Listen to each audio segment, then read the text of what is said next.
Hello.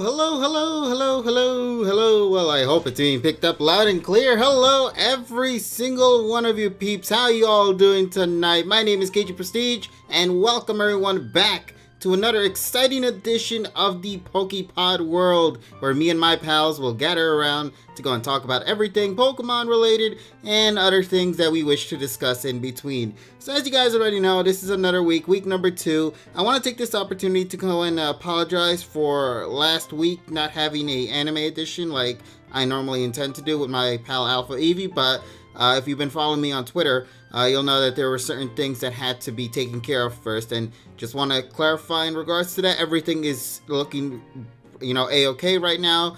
Everything seems to be great, and only just hoping for a quick and safe recovery from my family members. So that's all I wanted to say in regards to that. I hope I sound perfectly loud, perfectly clear, perfectly all that kind of good stuff. And if so, then that means I should be good to go. And therefore, I'm going to go and hop into the call with my pals. And from there, we're going to go and talk a little bit about some things before we actually get into our topics for the night. So let me go hop on board and see if they are there. And lo and behold, they are there. How you doing, guys? Hello, Alpha Eevee. How you doing, buddy? Oh, yeah. Somebody is excited today. How you doing? It's the pre-Thanksgiving mood, you would say. Oh, yeah. Not the pre-Black Friday. Yeah, no, it's before the Trip Detective fan freaking kicks in, so. What up, my goons? I'm doing okay, but for some reason I almost choked in my water right there, so that was great. Oh my god. Water. Yeah, that was the second and final episode of the Pokemon. It was his first, and it was his last. 1, 2, 3. Oh my god, he's dead! Breathe, man, breathe. No, he wanted to be the prodigy, that's all it was. The prodigy. Oh god, I love that song. But how you guys doing though in the call tonight? Everything okay on you guys? I'm doing great. Yeah, pretty good. Yeah. Nice. I'm glad to hear, man. It's been. I'm about to send our episode out today on the Twitters. Oh man, I gotta remember to give you all the other parts. I keep forgetting to do that. Yeah, why not? It's like, well, I spam it in whatever Discord I'm in. It's like, yeah. No. I keep forgetting to give him the new episode parts that we did for Emerald. Is what I was referring to. Also, I just realized something. I need those. Well, we aren't going to be doing. Well, I'll tell you this right now: we ain't doing Emerald this week either. Yeah. Well, no, we're not. But it would be good to at least have the parts that we do have, so I can upload them. Yeah. Of course, yeah. I mean, realistically, for the folks out there, there really isn't many. I would say there's only maybe 3-4 episodes left, but it's just that the whole Sword and Shield thing has kind of distracted us. Yeah, we originally had intended to do it earlier. But complications happened, so we had to postpone. Well, and also, I foresee myself doing about another 3 or 4 hours of grinding because you'll see why. But we'll whatever. Get to that soon enough, I think. Yeah. When we actually get to those episode discussions, of course. Well, and by episode discussions, I mean actually doing the finale of Emerald playthrough. But also, I just want to thank everybody so much as well for all your support on subbing here to the channel, because apparently you've given us 15 sub points, meaning we have unlocked a brand new emote slot for the tier 1 users, which is actually really cool. So we can actually put up a brand new emote slot eventually later down the road. I'm not sure which one I'm going to use at this moment, but I'll make sure to try to add one soon enough for you guys. So thank you guys for the support on that as well. Really appreciate it. And I'm probably going to try to see if I should add the Tyrone money sign one again. The monies! Man, I gotta add that audio eventually whenever somebody does sub, man. I keep forgetting to do that. There's just so many things I need to do, man. It's crazy. Hey, we're getting there. It's a new series. So. It's a new series. Things will gradually become, come and appear over time. But when it comes, we'll, of course, make sure to let you guys know. And, of course, I want to thank once again everybody for joining us here for another week. As you guys already know, my pals here in the call for tonight is Tyrone, the guy 3. How you doing, buddy? Hello, everybody. Glad to be here. We got our pal TSS as well joining in. How you doing? And last but not least, our Alpha Eevee also in the mix. Hello. And there we go. That is all. That is all. That is the generic sound. Yeah, but hey, sometimes simple is best, as from what I'm told. So Simple is best though. It's about It's straight to the point. It's about it's not in exactly. this series. Oh, I'm sad by that. Speaking about endings. Oh God.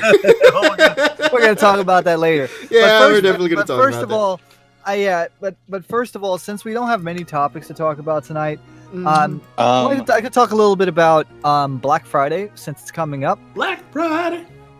Yeah, since, why don't we do that? That's Yes. African American Friday. Come on, TSS. Oh, okay, we're going there. All right. Jesus.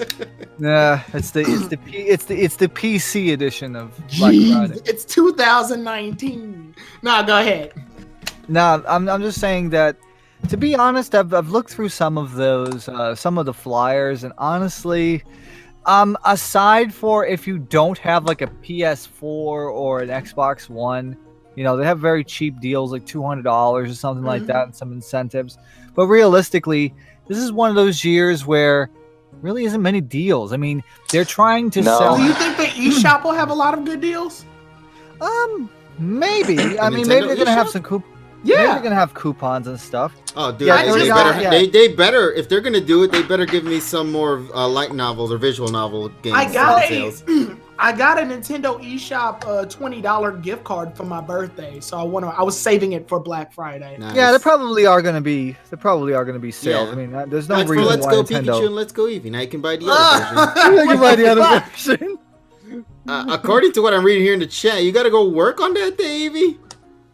Unfortunately, I do. I have to work Oh. on. No, I have to work on Well- Black Friday as well. But I thought you were Well- like behind the scenes guy though, Tyrone, for that stuff. Or are you the front and center one? What do you mean? Like, do you work in front of the register or do you work like behind? No, the I scenes? call people. I work at a call center thing. No, that's Okay. what I was asking. Like, I was thinking because I think Eevee, yours is more of the cashier or something like that. Oh, Well, oh, I do. Poor Eevee. Okay, yeah. I- Poor him. I- Fuck. Yeah, I do work at a Marshall, so it is a retail store. So Yeah. even though Rip.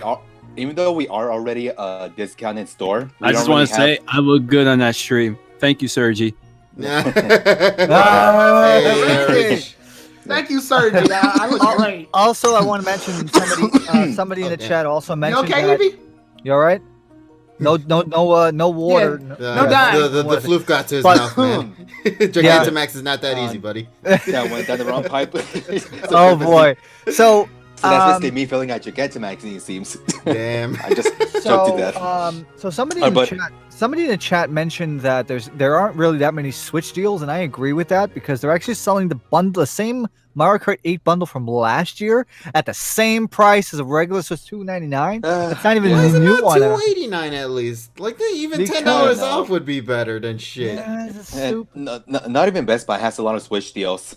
Mm-mm. Well, to be honest, I think that the worst deals of the year have to go to 4K TVs because they're trying to sell last year's models at the prices and the shit versions of the TV.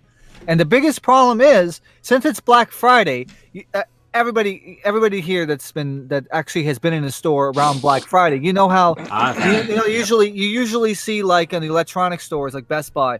They have like a shit ton of TVs just in boxes, just TVs. scattered around the sir. store. You know what I mean? Mhm. Sir, Nothing on I've display. seen the fights, not the TVs. Well, yeah, but I'm They just use saying- the I'm just TVs saying for the fights, buddy. Yeah, but the people in there, they're the sheeple that go in there. and just Sheep like- looking ass. they go in there. They go in there and actually buy those televisions. They have no idea what it is. Like, oh, it's a great price, and when they come home, it's shit. Exactly. This is why you don't buy Yeah, a like- 4K That's TV why I just always yet. think of the angry video game nerd when TSS says it's shit. Ass. It's a piece of shit. Yes, it is. Oh my god. But I would say do your research and then you go to the store and you freaking kill yourself trying. Right. You should Well, have I- Or do what smart people do and buy it I off know Amazon. our generation and the Gen Z generation are more or less sticking to the Gen Z. sticking to online shopping. I haven't seen a lot of like our Physical. people our age going out to go to the stores. It's mostly been people older than us. Yeah, like Yeah, the well- parents, basically. I would Yeah, I say. see the Yeah. Shit, I still like to go to I- the store on that occasion. I'd rather save my life. Thank you very much. Go. I just wanna go and Nah, just see, you film. gotta fight for your shit. Yeah, don't Maybe be on the don't be like the jackass at Walmart that tried to steal like the last 2 radios or some shit. What Damn. stupid shit. You know, Fucking steal, you kill yourself over a fucking lamp or whatever. But just finishing on what I'm saying, Marshall's ahead. already a discounted store, so we don't Yeah. really have Black Friday deals. But I'm still gonna be expecting a shit ton of people that day. So wish me luck on that. Well, yeah, because that's when everybody the people- send that's your when the people love have for money. Evie. He needs it. And yes, look, I am mostly a salesperson, but at times they do need me on the register when we have a long line. So Yeah, there's that to take care of too. So there's that. Yep. Absolutely. But man, now speaking about the Nintendo deals, I'm honestly not that surprised that there are not any sales. I mean, literally one of the biggest game busters just recently came out on the Switch, so Yeah. it would be weird to sort of put on sale something that just came out literally last week. So I think this is their intention to do it, just because it'd be like, oh well, since it's here, might as well just get it, and also get the new Pokemon game that everybody's raving about for this week. Right. Yeah, so Nintendo always Yeah. seems to be that one company that manages to pull it off, but that's because mainly they always have a holiday game release to coincide with it. Yes. So that's Yes. why Yeah. they're In this able case, to it's go away with it. Pokemon. That's Sword and Shield. Pokémon style. Well, in this case, it's Pokemon Sword and Shield, but also Luigi's Mansion, because Luigi's Mansion 3 is technically a holiday game. Yeah. Pretty It came much. out on Mhm. Halloween, the same- right? Yeah, so it's Halloween, in the yeah. Halloween. So it's in the holiday window. Yeah. Nice. Yeah. So Be Yeah. glad that Animal Crossing wasn't out this year. Otherwise, oh that shit god, would've oh been god, that horrible. would have been Goodness, that would have fucking- been crazy. people would have been in debt if that could have came out. Remember when Smash Brothers and Pokemon came out the same day? Yeah, Yes, that was and I was nice. there. I was there. I was there when it launched, and it's like, Thankfully, I was in a small town when I was going to college when that happened, so they had it stocked, and I didn't have to worry about it being a bombardment of people because it was a Yeah. small town. So. Barbarian. Barbarian. But man, my wallet is not going to die this year. 10 I points for already anyone spent that too gets the much money. reference. I already We spent said too Yeah, much part and of you the know what? reference. You know what? Speaking of money, No, I meant to the and- people in the chat. go ahead. Yeah. Go ahead, Evie. Speaking of money, and I know we don't have a lot to talk about today, but we did leave out something that we didn't get to talk about last Mhm. week. Yeah. Yeah. That's in regards to AnimeNYC, our Yes. experience. So unfortunately, as I mentioned earlier, Wait, you guys didn't talk about last week? No, Right, because we yeah, didn't that's have our no anime podcast edition. last week, so Yeah, we had a lot last week. that's why That's we're all. literally session number 2. All right, well, take it away. Yeah, let's go and have a little bit of fun Go with ahead, it. Let's have add at it it, here. yeah. We have a lot of time to kick around this year. Mhm. This year, Yeah. I will say AnimeNYC has definitely been on the tamer side. I'm not sure if I'm the only one who feels that this time around. Well, it's my first anime convention, so Yeah. I mean, compared to the things that I've heard from last year, I agree with you on that. The horror stories. Oh, dude, horror Tyrone, stories, I will tell exactly. you right The now, this year, I will say they definitely improved on a couple of things. Number one of the things that they vastly improved on is that they didn't have our asses outside in the cold. If you remember from last year, where it literally snowed a day or so before the actual event happened. The ice storm. Right. Exactly. The So worst ice storm in a long time. Oh my so goodness. what happened is that they, for some reason, allowed people to wait outside in the frigid weather to get into the actual building. But this year around, they actually managed to kind of tweak things up and fix it up a little bit by just having everybody huddled up in like the gate entrances, which I don't Well- even think that's safe. But it's And not better only than being that, outside. they actually allowed Thursday pickup for the first time. Yeah, that was another That's surprising pretty thing. amazing. Yeah, so you don't Yeah, have to go and- pick it up that day. It's similar to like what they did with Worlds. They allowed us to go and get it the day before the actual event began, if you remember that. Yeah. So that was nice. Yeah. Yep, and once they opened up the convention, for those of you who went previously, you thought to yourself, oh, well, we're still going to have to wait because they're going to go through backpack checks, right? Nope. Not this year. For some reason, thankfully- the, I didn't have to do all that. the backpack check was so scary because they didn't even bother looking into your backpack. They're just like, They oh, had no. They only checked weapons. yeah. like, And prop even then, weapons. how the hell are you supposed to check a weapon? if I you're wouldn't have not been even able to gonna check go your in with backpack? these. I wouldn't have been able to go in with these guns. Sorry. I'm terrible. Just ignore me. I thought you were referring to them guns of, Them guns. the muscles of Russian, but yeah, this year the people who were supposed to take care of us was just like letting everybody go through, and I'm like, isn't there supposed to be a little more safetyness roaming around here? Mhm. No, okay, never mind, just throw our asses in and let us do the Well, work.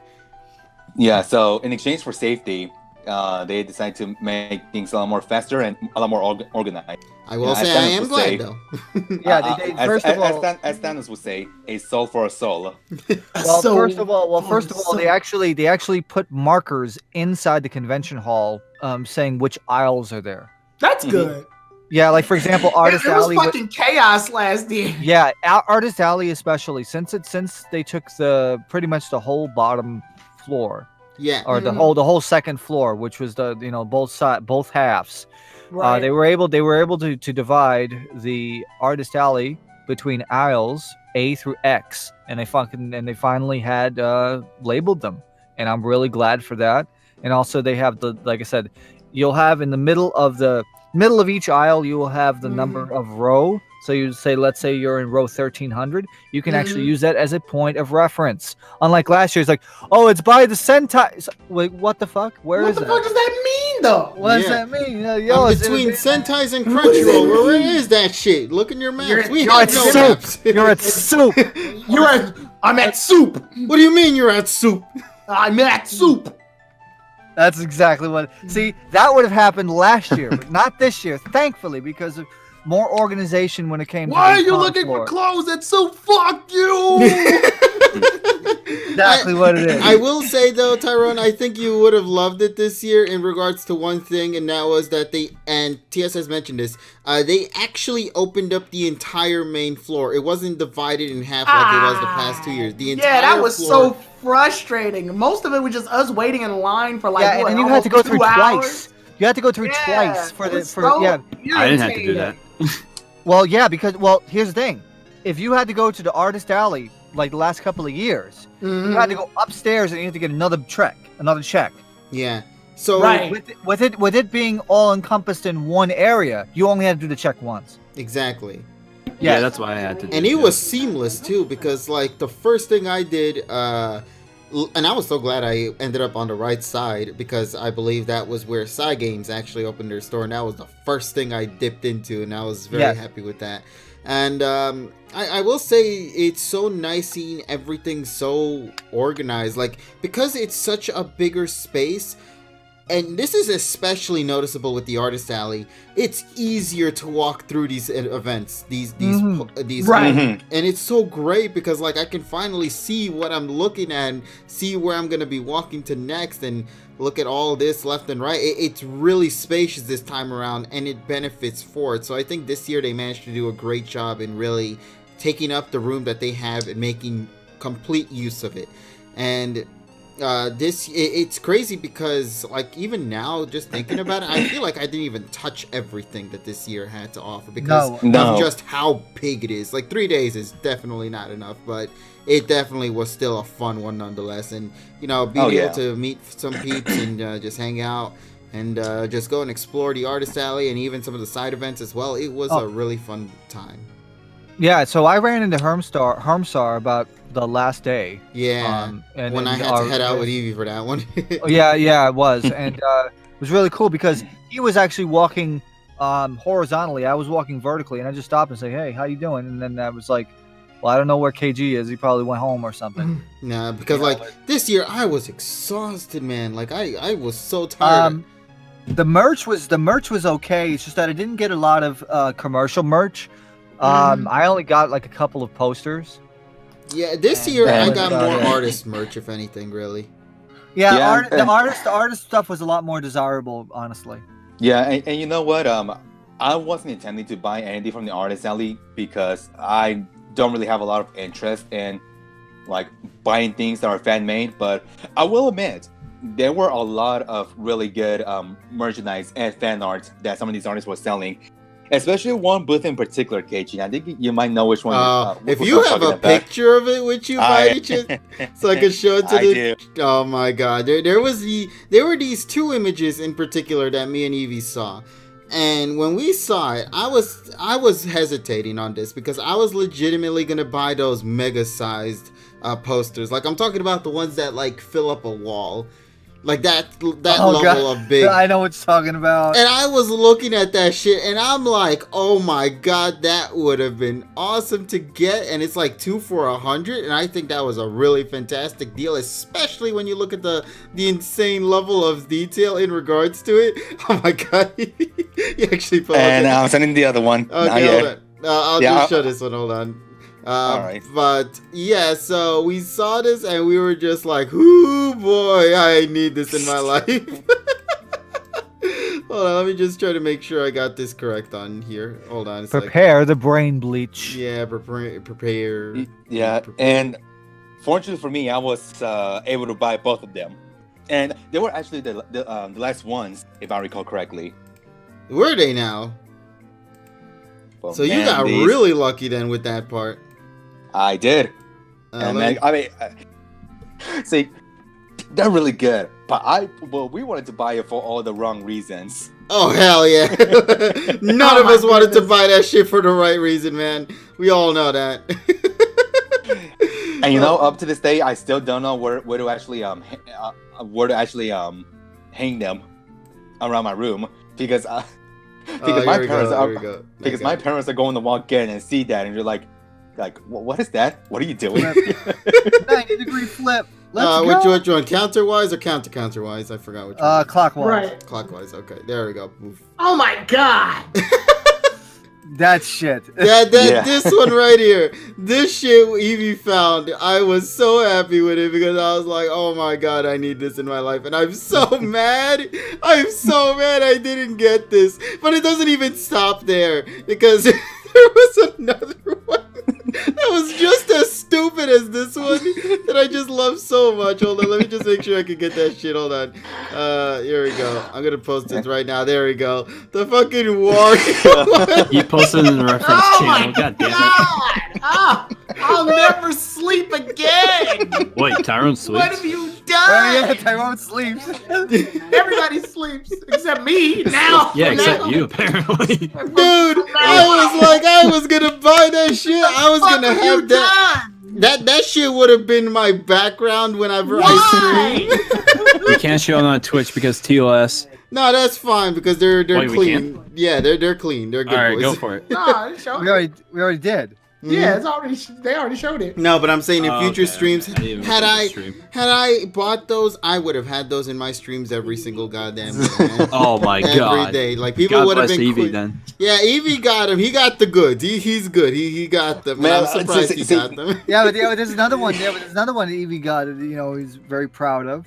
Oh yes. Yeah. Which I don't think I took a photo of that, but I will. Probably during the stream. But yeah, it's a really adorable and menacing looking fan art of Evie that I also picked up. Jesus, you know, KJ, I kind of felt bad that I actually didn't give at least one of them to you. Ah, no, that's perfectly fine, buddy. I'm glad that the only thing I just care about is that everybody had a good time this year. Now, that I was made me say, happy sounds like to you see. guys had a lot of fun. This is also the first year I mean- I've ever gone to the halls, to like the little special panels that they had. I actually went to Rie Kugamiya's panel this time around because I was waiting for the Weathering with You film to actually release, and I got there super early. I'm talking about like maybe 10 o'clock. I got there really early just to make sure I could wait in line, and it wasn't even an official line. It was like the pre-line to the Yeah, the real free line. line to the thing. Yeah. Yeah, so that was the first time I ever gone to one of those panels, and I believe that was her first time she ever actually made an appearance here in the US, or specifically in NYC.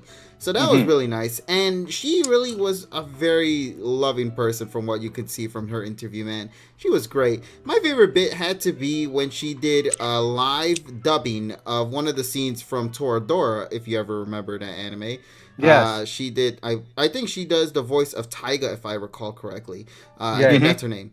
And she did one of the scenes from episode 24 when they were at the bridge. And it was so incredible just how she was able to quickly get into character just right away and just really showcases the insane amount of effort a voice actor or an actress has to do to really capture the scenes that they are, portraying with Well, these characters. I'm still happy that I went to the Madoka Magica thing, which was with That's Aoyuki. Aoyuki, you know, seeing her in person, really cool. Yeah. Even though I'm really not into Madoka. But it is still weird that we got to watch the first 2 episodes of the spin-off series, even including the second episode, which hasn't even been released and hasn't even been shown in Japan yet at the time. So it's really cool to think that, you know, I was able to actually see Aoyuki in person, and that makes it. I think that makes my year. Yes. Yeah, so Flip it. Oh my I did it god. wrong. Damn it. There you Oh go. my god. Yeah. No, there we flip go. it again. Better. Yeah, there Yeah, you go. so- Yay. And also So that bottom one too, I believe as well. I'll right? never sleep again. Yes. So if it weren't for TSS, I honestly wouldn't have caught that, because that's something that I will probably place in my room, as you can see here. Yeah. Yeah, and of course the coin figure is another thing I bought, only because you know, it's my first ever convention. I was told that if I'm going to be spending at a convention, I need to carry some bag of sorts, right? Right. So that's where the coin figure comes in, because they with it they actually gave me a huge ass orange bag for me to carry with me. And Yeah. we're So like, obviously- it's like the smallest box ever and the biggest ass bag, and I'm like, God, Lord Almighty. And it was so hilarious just seeing him carry that shit throughout the entire convention, because I'm like, I swear to God, he has to fill that up at some point. No, it's just a figure. Mhm. Oh, Yeah. and the 2 posters, of course. 56 people. Yeah, Hi thank there. you guys Thank so you. much. But yeah, of course, that was perfect to hide the posters, because I'm pretty confident you didn't want nobody to see that shit when you were on the subway or anything like that. That shit should be kept hidden in secret. You know, there was this one time where me, Red Dragon Emperor, and you, KG, went to go eat at a Popeyes, right? Yeah. At the end of the day, Y'all get And- the sandwich? Hell yeah. we got Nice. a sandwich, of course. Well, why else would we visit a Popeyes chicken? True. Popeyes Exactly. chicken. Not for the chicken, No. but the chicken. Yeah, Chicken sandwich. yeah, and I actually had to do Well, that. how bad was the line? There was no real line there. What the No. fuck? Mm-mm. No, Nope. listen, the chicken craze has kind of dwindled down. Oh, this it's time. died down. At this Well, point. So Tyrone, you can go get it now. also the location that they're talking about is on 40th Street. It's right across from The terminal. Port Authority. Ah, okay. And as far as I know, because I went there the day after they did, Mhm. they had a limit of 2 sandwiches per Indeed. customer, Yeah, which is really Same good. here. That's Mhm. really good. That's absolutely how they should manage it. 2 per person, Oh yeah. and that's it. And it was Yeah, great so- though. I'm glad though. I mean, yeah, Yeah. I still enjoyed the sandwich. It's just that, you know, I'm glad that they made it a permanent item, so that if, you know, somebody wants to have a sandwich, they can go and have a sandwich, because it's well worth Oh it. yeah. And thankfully, you don't have to wait as long anymore.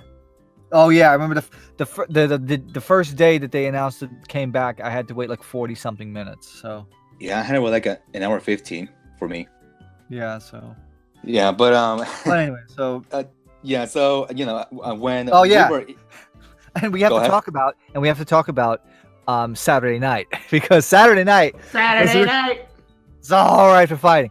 No, but Saturday night, since Evie was going home the next morning.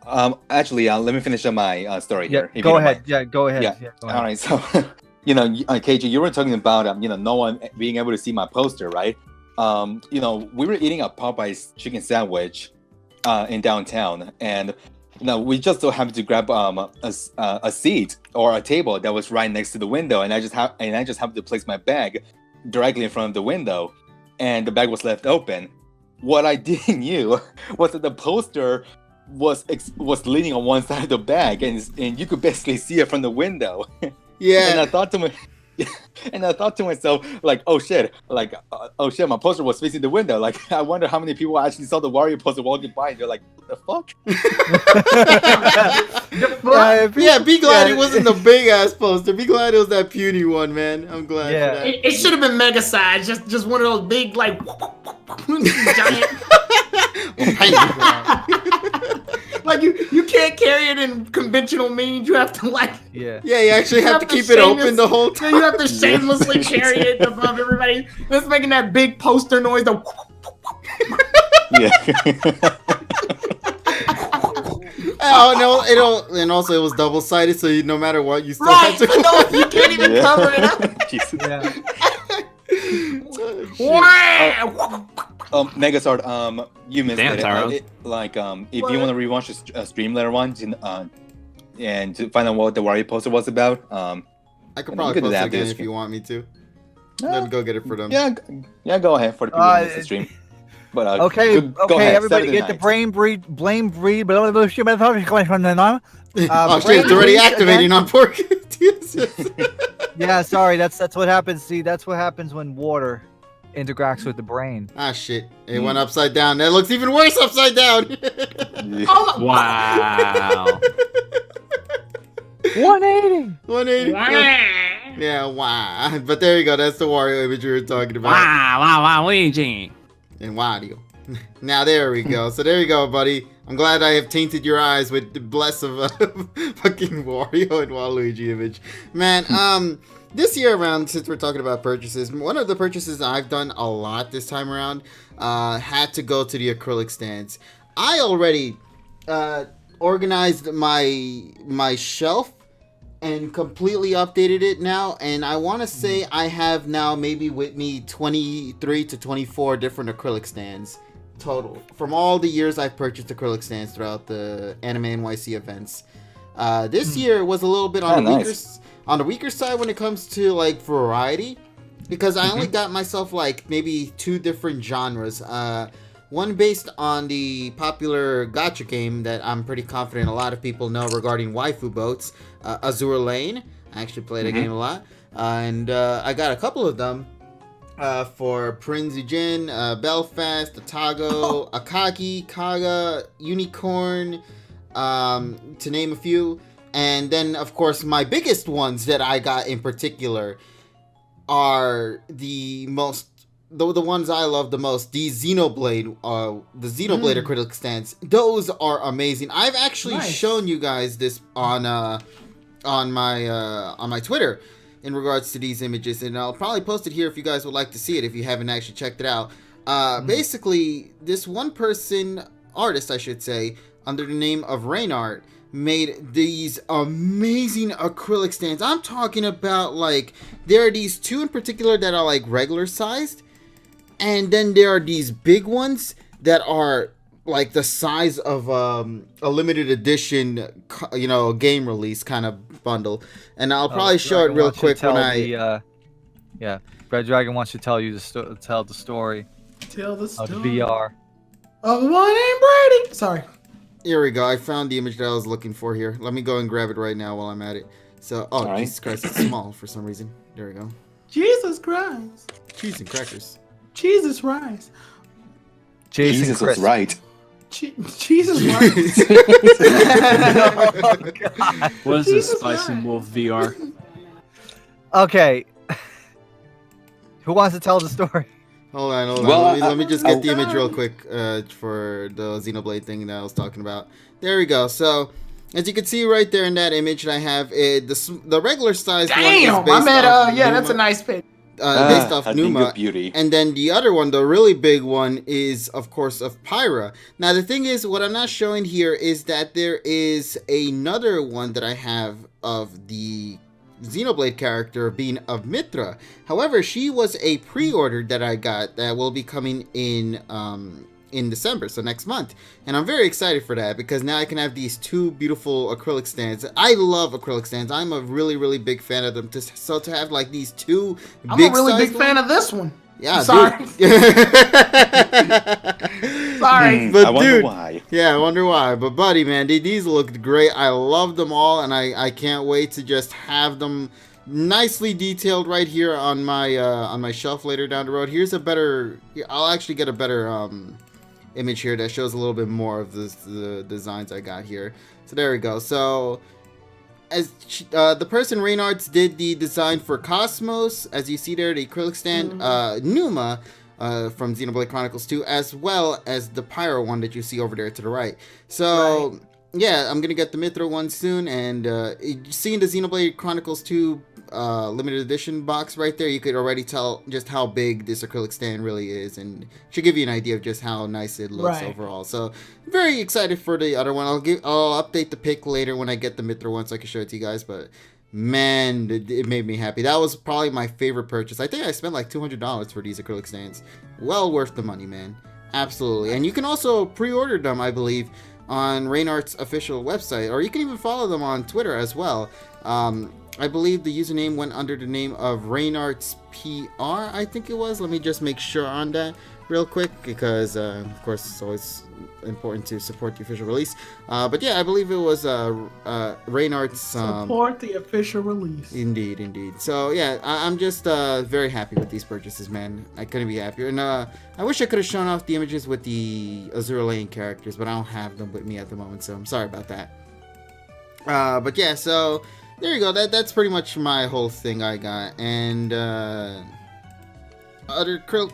Yeah, I think this year was just mainly acrylic stands. I didn't really buy posters or anything of that sort. So. And then Saturday night after KG had to leave early, me, Evie, and Red Emperor Dragon, we went to freaking Joe's Pizza, the original one on Carmine Street. Because I was just thinking, okay, we came out of the Crunchyroll panel, which was a decent panel, but I was hoping for the 0.7%, but that shit didn't happen. Because, Crunchyroll likes to disappoint people. Fuck you. Yeah, but it did have. Well, hey, at least we got freaking like Crunchyroll wristbands and shit. That's fine. Yay. That's okay. Yes. So we had that, and then we went to Joe's Pizza, and I decided, okay, since it was Evie's last night in the city, I decided, okay, I'm gonna buy the three of us a pie because it's like $22. Right. So I had to wait like outside in the cold for like 10 minutes, but the place was jumping. I mean, it's like crazy, like very small, tiny hole in the wall place, but there was a lot of people online getting pizza, and we wanted to just go to the original Joe's Pizza because it's freaking I do love if you go to the original Joe's Pizza Google Maps page. Some guy actually puts the question, does Superman still works there? And it answers, pizza time. Pizza time. Holy shit, dude. I'm not paying for those. But you can really tell that there's a difference when you have like a fresh pie out the oven because that was freaking amazing, man. Ever come to the city? Take me there, man. I don't even know where the hell this is. I think I'm the last person on this goddamn train. It's on Carmine Street. You get off West 4th, and you get off West 4th Street, and it's around the corner. I'll have to give that a shot eventually, man. Yeah, of course it's up by the slice, but to have a whole pie just done, that was then and there. Yeah, that sounds great. That was bomb. That was really cool. And there is a difference between that one and the Times Square one. Really? What's the difference though? The water taste, really. Okay. Because you have like the older pipes and stuff, but quality's really freaking good, and that's what it is. So nice. And sorry, and you know what? I do have to give a very huge shout out to TSS Killer because he actually took his time off on Thursday. Well, kind of, but but he was very generous enough to show me around New York City because it's my first time in the city and just my first time in the East Coast in general. So TSS was able to take the time to show me around New York, some of the landmarks as well. It's really nice. How about the M&M store? TSS hell now. I know, that's the point. Yeah. He made It was sure really to... nice though. Like when I went too, it was really nice. Mm-hmm. Yeah. I think it was even beautiful because of the snow weather too, in all honesty. Yeah. But I actually had a great time in New York, not just because of the experience, but because I had a good pal of mine who I've known for some years now. Was finally able to meet him in person finally, and I think just made the experience just 3 times better. So if you guys ever want to stop by New York, just want to familiarize yourself with the place a bit. TSS is the New Yorker to go to. Yeah, indeed. Thank you. I may be in New York, but I sure as hell don't know my place. I'm like Zoro from One Piece. I mean, you took us to Madison Square. That was fun. Yeah, after getting lost for half an hour. After we walked for like. Hey, listen, man. That was actually I think we did the same fucking walk this year as well, going to Nintendo New really? York. Yeah, except we went on a different route this time around. Because I think what we did was we went to go eat at the ramen place, and immediately after I told TSS I wanted to go to Nintendo New York to get my copy of Sword and Shield, you know. Right. So we did that, and we ended up doing the same walking method that we did last year, except in a completely different route compared to what we had to go through then. So, Right. Yeah. But it was still, nice nonetheless, and just walking there, being able to chit chat with everybody, and Oh yeah, have a good it was time. yeah, it was great to also meet you in person, KG. Hell yeah, and it was even better when the first day we met each other. The first thing we did, movie night. We went to go and watch Konosuba. Nice. Yeah, the film that just dropped out of complete friggin' nowhere. The day before AnimeNYC, we decided to take this opportunity to go and watch the film. And man, that film had us just laughing. I'm so upset because I want to see it, but I'm probably gonna have to wait till like 2040. Man, we wish you were there, Tyrone, because the movie was actually really that good. I'm sure it was. Konosuba's already a really good fucking show. So. Oh man, I wish I could talk about it with you, but I know spoilers ahoy. Yeah, but I'm not gonna. Listen, man, I'm just gonna tell you right now. This is a one-of-a-kind film. I've never seen a film to this level of extent before, man. And this is after I already went to watch Wedding with You. This is on a completely different scale. It's incredible. But I'm gonna say right now, I think they really did a great job in capturing Konosuba. Instead, now this time around on a theatrical release compared to how it was with episodics. Oh yeah, and I believe it was who was the company that have done with that directed the movie or produced the movie rather? JC Staff. JC Staff. There we go. We were kind of a bit skeptical about how this movie would turn out, knowing their recent history with their handling of anime shows, but they proved us wrong, and I'm glad. Indeed, I'm very glad. But yeah, so if you're gonna look forward to that film. High recommendation. Same also applies if we're talking about films right now to Wedding with You, because I also mentioned before I actually got the opportunity to go and see the film in AnimeNYC 2 months before it actually releases here in the West. And I will say before I get to the movie discussion, two things. One, they were not really good with handling the level of the line. Because I posted a picture of this and even a video a while ago on Twitter. It was horrible, man. Like, they made people, like, into, like, this ball right here that you had no idea how to move around. You were completely crushed there. And you had to be lucky to be out of that circle just to even get a chance to move your arms and legs, man. I was fortunate enough to be in a particular spot that the person decided to open the line for us, and because of that I was like maybe like the first 20 people to get on the line to go and see the film, so I was really happy with that. But it also came at a cost of like them being very disorganized in regards to how they were gonna handle giving people the opportunity to go inside to watch a film, because it's like I think it's a maximum of 2,000 seats. And unfortunately, there was something else about the staffing I kind of wanted to talk about, but I'll let you finish. Yeah, I think I know what you're going to refer to now. We'll get to that incident. Yeah, so they didn't do a really good job in keeping count as to how many people were in there, because I believe TSS, you mentioned you waited in line, but you were like I waited 200? in line, and I waited in line. The lady that said that the line was cut off was behind me. But then all of a sudden it said, "Oh, disperse," and it was like I was probably like 100 people or 200 people behind, and that sucks. Yeah, damn, that does suck. Yeah, because they didn't know how many people were in the line. It's like, don't you fucking count? Right. It's like this is Sesame Street levels of shit here, and you don't know how to fucking count. Go back to school. I never thought I would hear the sentence "Sesame Street levels of shit." So for that, I thank you, TSS. You're welcome. I don't think you understand. We need to say the alphabet. This is Sesame Street levels of shit we're going through right now. Exactly. Oh my goodness.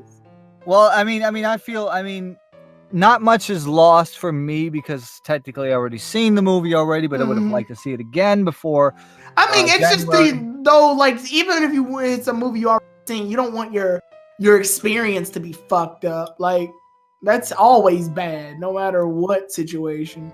Yeah, I mean, I could blame myself because because I decided to like stay up and watch freaking PM 2019 and do all this shit, and then it was like, oh, I had like no energy for a good amount of hours, and then I couldn't leave my house. So I blame myself partially, but you know, it was worth a shot anyway. So Right. I have no regrets for trying. Mhm.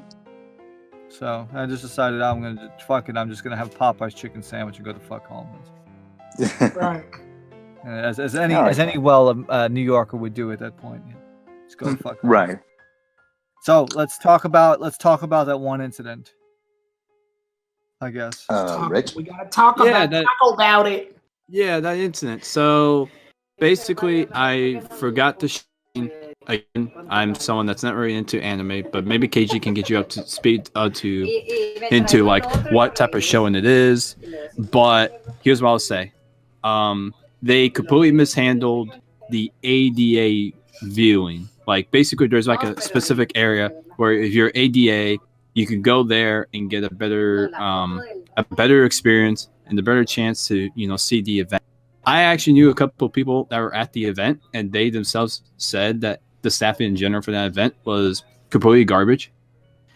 But anyways, the problem with the ADA, well, the people in the ADA section, the ones that talked about on Twitter, was that they could barely see. Like they could barely see the stage, and they could barely see the performers, and they were very upset because they've been waiting for a while for the event, and they loved the people up there.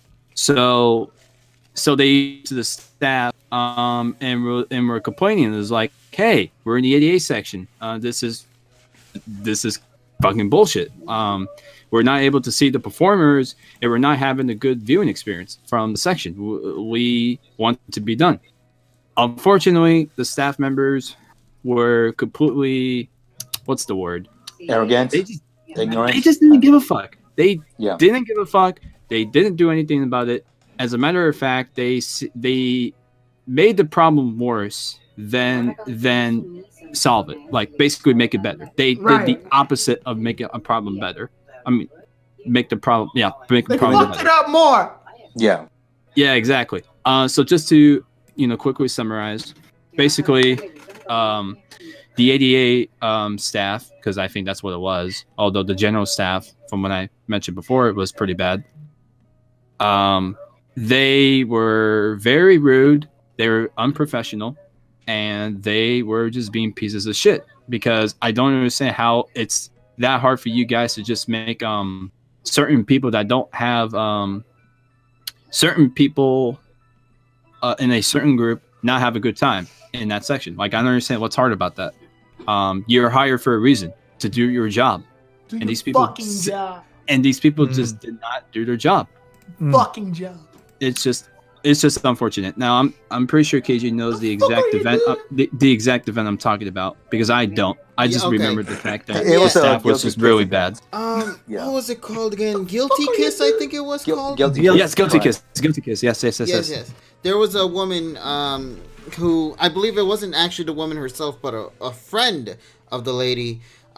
She tweeted on Twitter talking about the situation in full detail, saying that she needed to. She was of course on wheelchair, so she was of course in a specific area to get a better viewing for her. And then there came a point where the entire crowd got up to go and start, dancing to Guilty Kiss. And you think that's perfectly A-okay until you realize that the people in the back that are in this situation are unable to go and watch, because now all these people who are standing up are unfortunately blocking their view of the performance.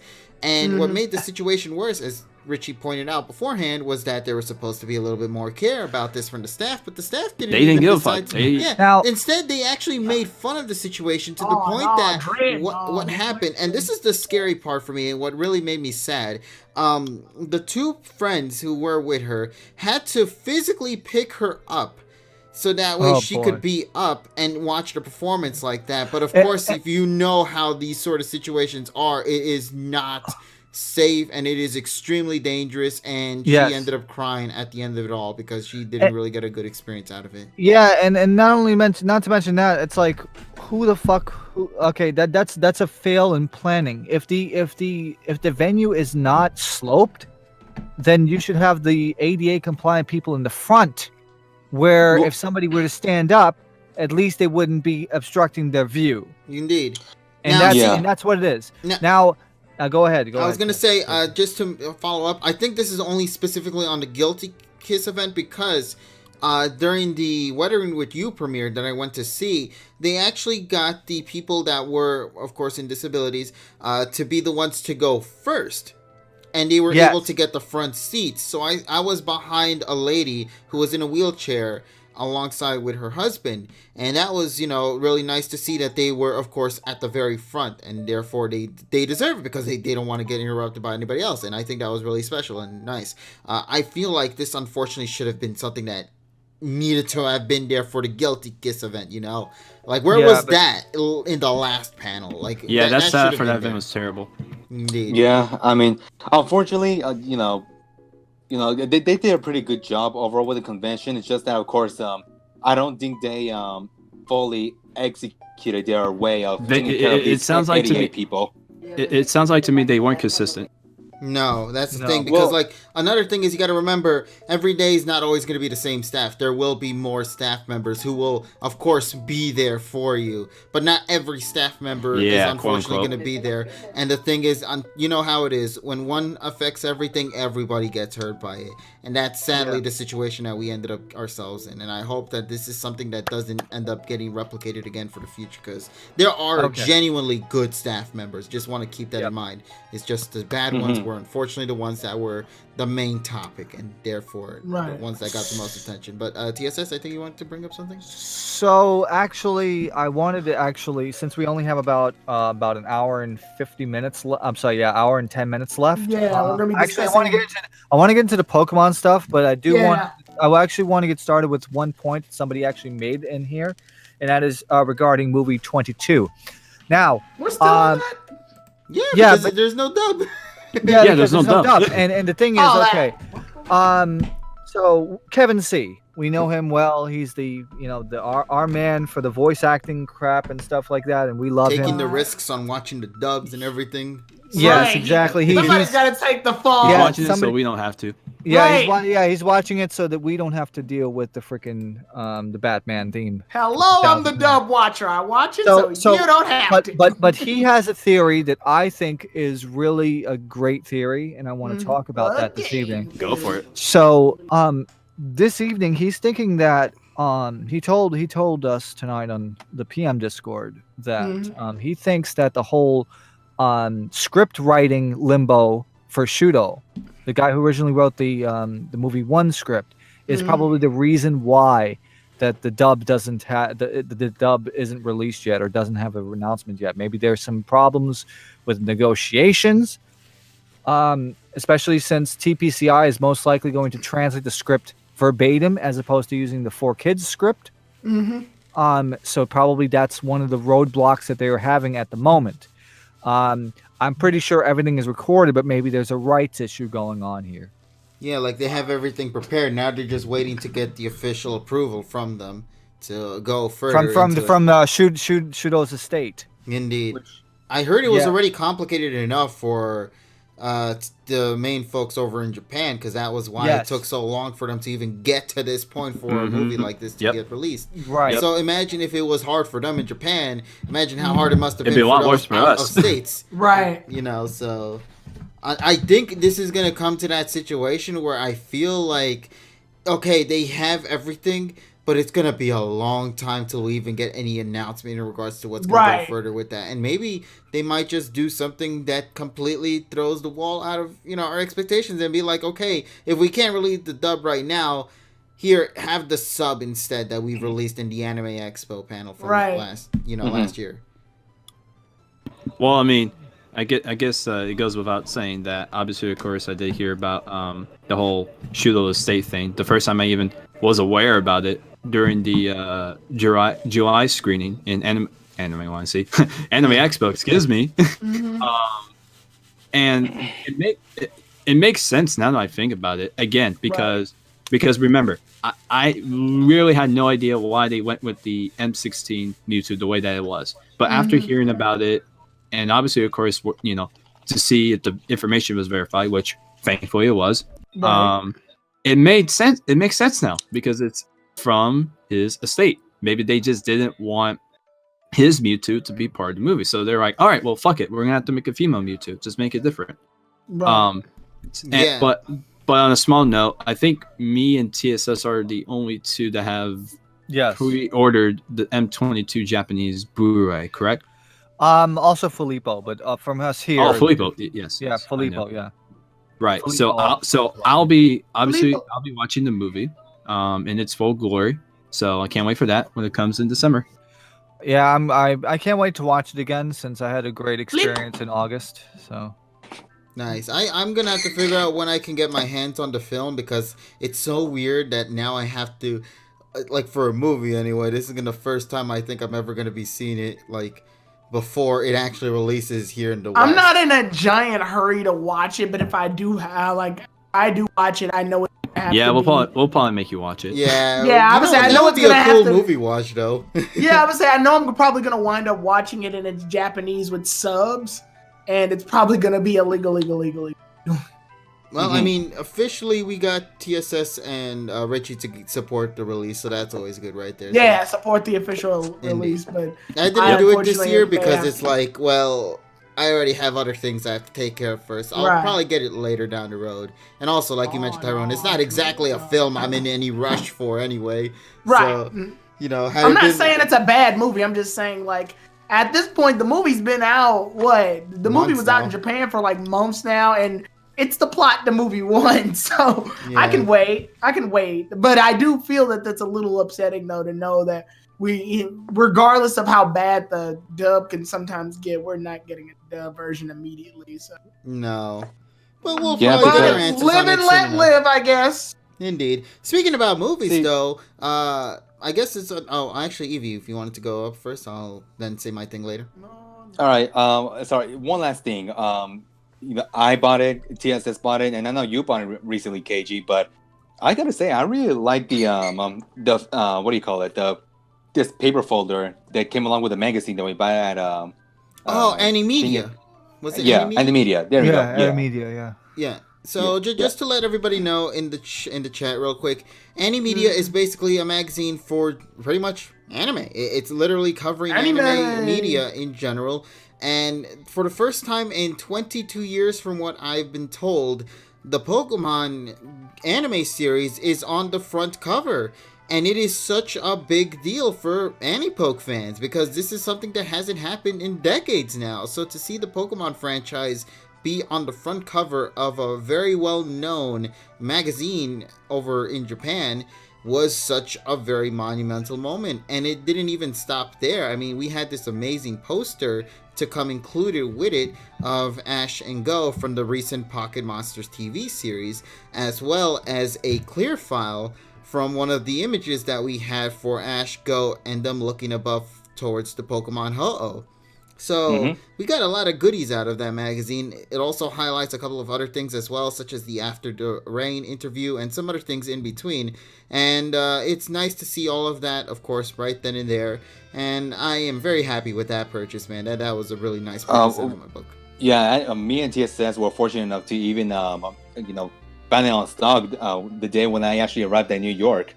Because I think they were just recently there. And KG. Yeah, well, what usually happens is when Kinokuniya gets the stock, they have to price it and they put it out. They usually put it out in the afternoon. So we got there at a point probably when it was on display no more than like maybe 1 or 2 hours. Yeah. And I got there when there was only 2 issues left there. Yeah. Yo, that's luck true. ass. Yeah, I got lucky with that one. I was like, damn it. Like, had I missed that, I would have been sad. But I'm glad I got my hand on it, so I'm happy with that. But yeah, so there's that. Overall, I think we'll probably learn more information regarding the movie as well moving forward. And also, since this was something I was going to bring up, next month is December. So we're going to get our teaser to the next film, aren't we? Yay. Which I'm assuming is probably going to be the same, or maybe it's not going to be the same. It's probably going to be something similar to what they did with the Pokemon Everyone's Story premiere or teaser trailer, where it's like Ash in this new artistic style and just Lugia flying by, and you see this one design of a girl, but she's not shown off fully. So I'm curious to see what they're going to do this year around, and I'm excited for it. So with that being said, though, No, just kidding. hey, listen, man, we need more Ho-Oh love. It never actually got a movie, if you think about it. Right. Yeah, so We don't count M20 because that, no. yeah, I mean, yeah. it's about as much as a Ho-Oh movie as a Lucario It's a Mystery Marshadow Should they movie, treat if her odd? anything. It was about as much of a Ho-Oh movie as Lucario Mystery as a Mew movie.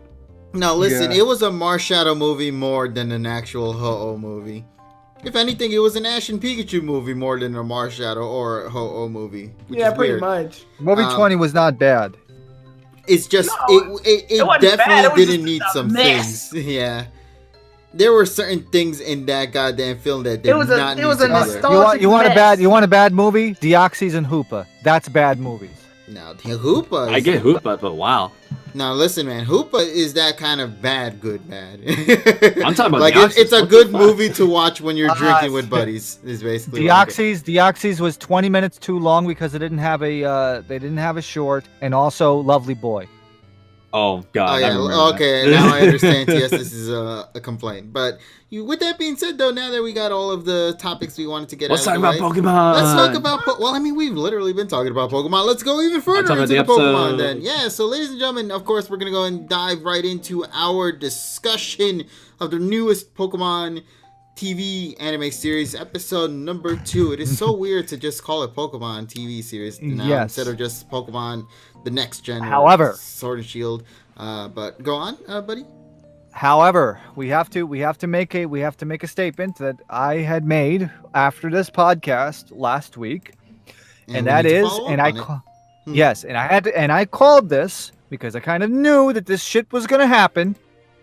That the Pokemon, the TPCI or whatever, TPCI, TV Tokyo, is region locking the episode uploads, and they did it 2 days after the first episode aired. But before that, 2 million views, which tells you something. People want this, and they don't want it GOIP blocked. They can get the fuck out of here. And of course, the funny thing is, just for the 3.5 people that actually get their fucking anime news from Comic Book, they fucking mentioned my tweet in it, which I don't know how to feel about that. Do I feel honored, or do I feel that? Apparently, I said was the same mentioned thing in about, Comic Book Did You like Know 5 Gaming. times. I don't know how I. Yeah, I don't know. Maybe people watch this shit. Like, well, no offense to them. No offense to Comic Book. They are pretty. They're pretty diverse in terms of their the their way they articles. handle things of news. The way that they handle the articles. But it's just that real people that watch the anime go to real sites and not some random fly-by-night stuff that actually appears on freaking Google News feed because they probably fucking pay them. So, that's probably the only thing. It's like, yeah. But anyway, shot down people's dreams for having, easy access to the Japanese anime. But at least they're being posted on YouTube in some form every week on TV Just got Tokyo's download website. quicker. You just have to either A, download them quicker before the AdSense kicks in, or B, you have to use a VPN. Yeah. Which is fine. I mean, that's all right. If you here's a fun fact. If you subscribe to their channels, you will get the video. But then if you try to click on it, then it will give you the Not available in your region. not available. Yeah, that's what happened. but it's different. It's different than going to the video page before You know, if you don't have subscribed, because if you go to, like, for example, Pokemon's official page, YouTube channel, or TV Tokyo's, you'll see no videos. Yeah, You'll see, but like, they're almost no there. videos They're in it. just not They're there for there. you. They appear on the subscriptions, but they don't appear on the channel when you are behind the GOIP block. Yeah. A couple of things Can I, to just, note. can I just mention one thing that's kind of weird? Okay, Yeah. go right ahead, buddy. So I was watching the live stream through MOV free, which I'm sure most people in the chat know, and that's pretty much the only way I can really watch the episode. I find it kind of weird that they didn't show the preview during that broadcast. Like, they showed like the end of it, meaning just showing like the episode title and stuff. And I have the answer to that, and that is because they were they have a campaign going for a clear file that they're giving away. What So campaign? that like completely took out the Yeah, preview. they had a giveaway segment before the episode started, and then at the end. So they actually took out they took out the Who's That Pokemon segment, so they cut right to commercial, and they took off pretty much everything but the last 5 seconds of the preview because they didn't have enough time. Yeah. And also, What was the this giveaway for interesting, too. again? Like, what was the item? Clear file. Probably one of the poster images that were shown off for the Pocket Monster series. Probably like the whole. Okay. Yeah. There's a I giveaway. was like, wait a minute, are they actually done doing this? No, they've done this many times of giveaways. they've done this a lot of times. They have for we call them first broadcast okay. segments. But I think this is the first time they've ever done it to where they cut a preview to just the last 5 seconds. Though. Yeah, I was like, damn, fuck. I mean, there has been a history of them cutting a preview short. Like, for example, the preview of AG12 from AG11 on the original broadcast was actually shortened to about 15 seconds instead of 30, but never had like the last 5 seconds. Yeah. And it was interesting because, like, if you think about it, Sun and Moon also had this as well. But the thing that they did was that they completely removed the Poke Problem segment, which is what they used for the giveaways, and then immediately cut to the preview. Here, it's just like, because there is no Poke Problem segment or any of that sort, it just completely wiped out the preview in general till the last 5 seconds. So that was a little odd right there. But I think that's only going to be something that will happen for the first few weeks of the Pocket Monsters TV series because it's, well, new. So... Yeah, there was that. And I guess before we actually go and dive into the actual episode, I'm pretty confident there's going to be a couple of people who probably want us to talk about one particular thing from this episode that came out. Pokemon Shiritori, or however that thing is called. What? Yeah, Pokemon Shiritori, yeah. You mean the ending ED? song. Oh, Yeah, that the was ending? garbage. Yeah. Oh man. Garbage. No, well, okay. I have something. Minnesota I have- Attack Time Hero. I have something to say about that. Go right ahead. Okay, the ending is not bad. Actually, it is decent in the realm of they actually tell you how Shiritori works, which of course means it's a Japanese word game. You can look it up, Shiritori. And we should try that one day.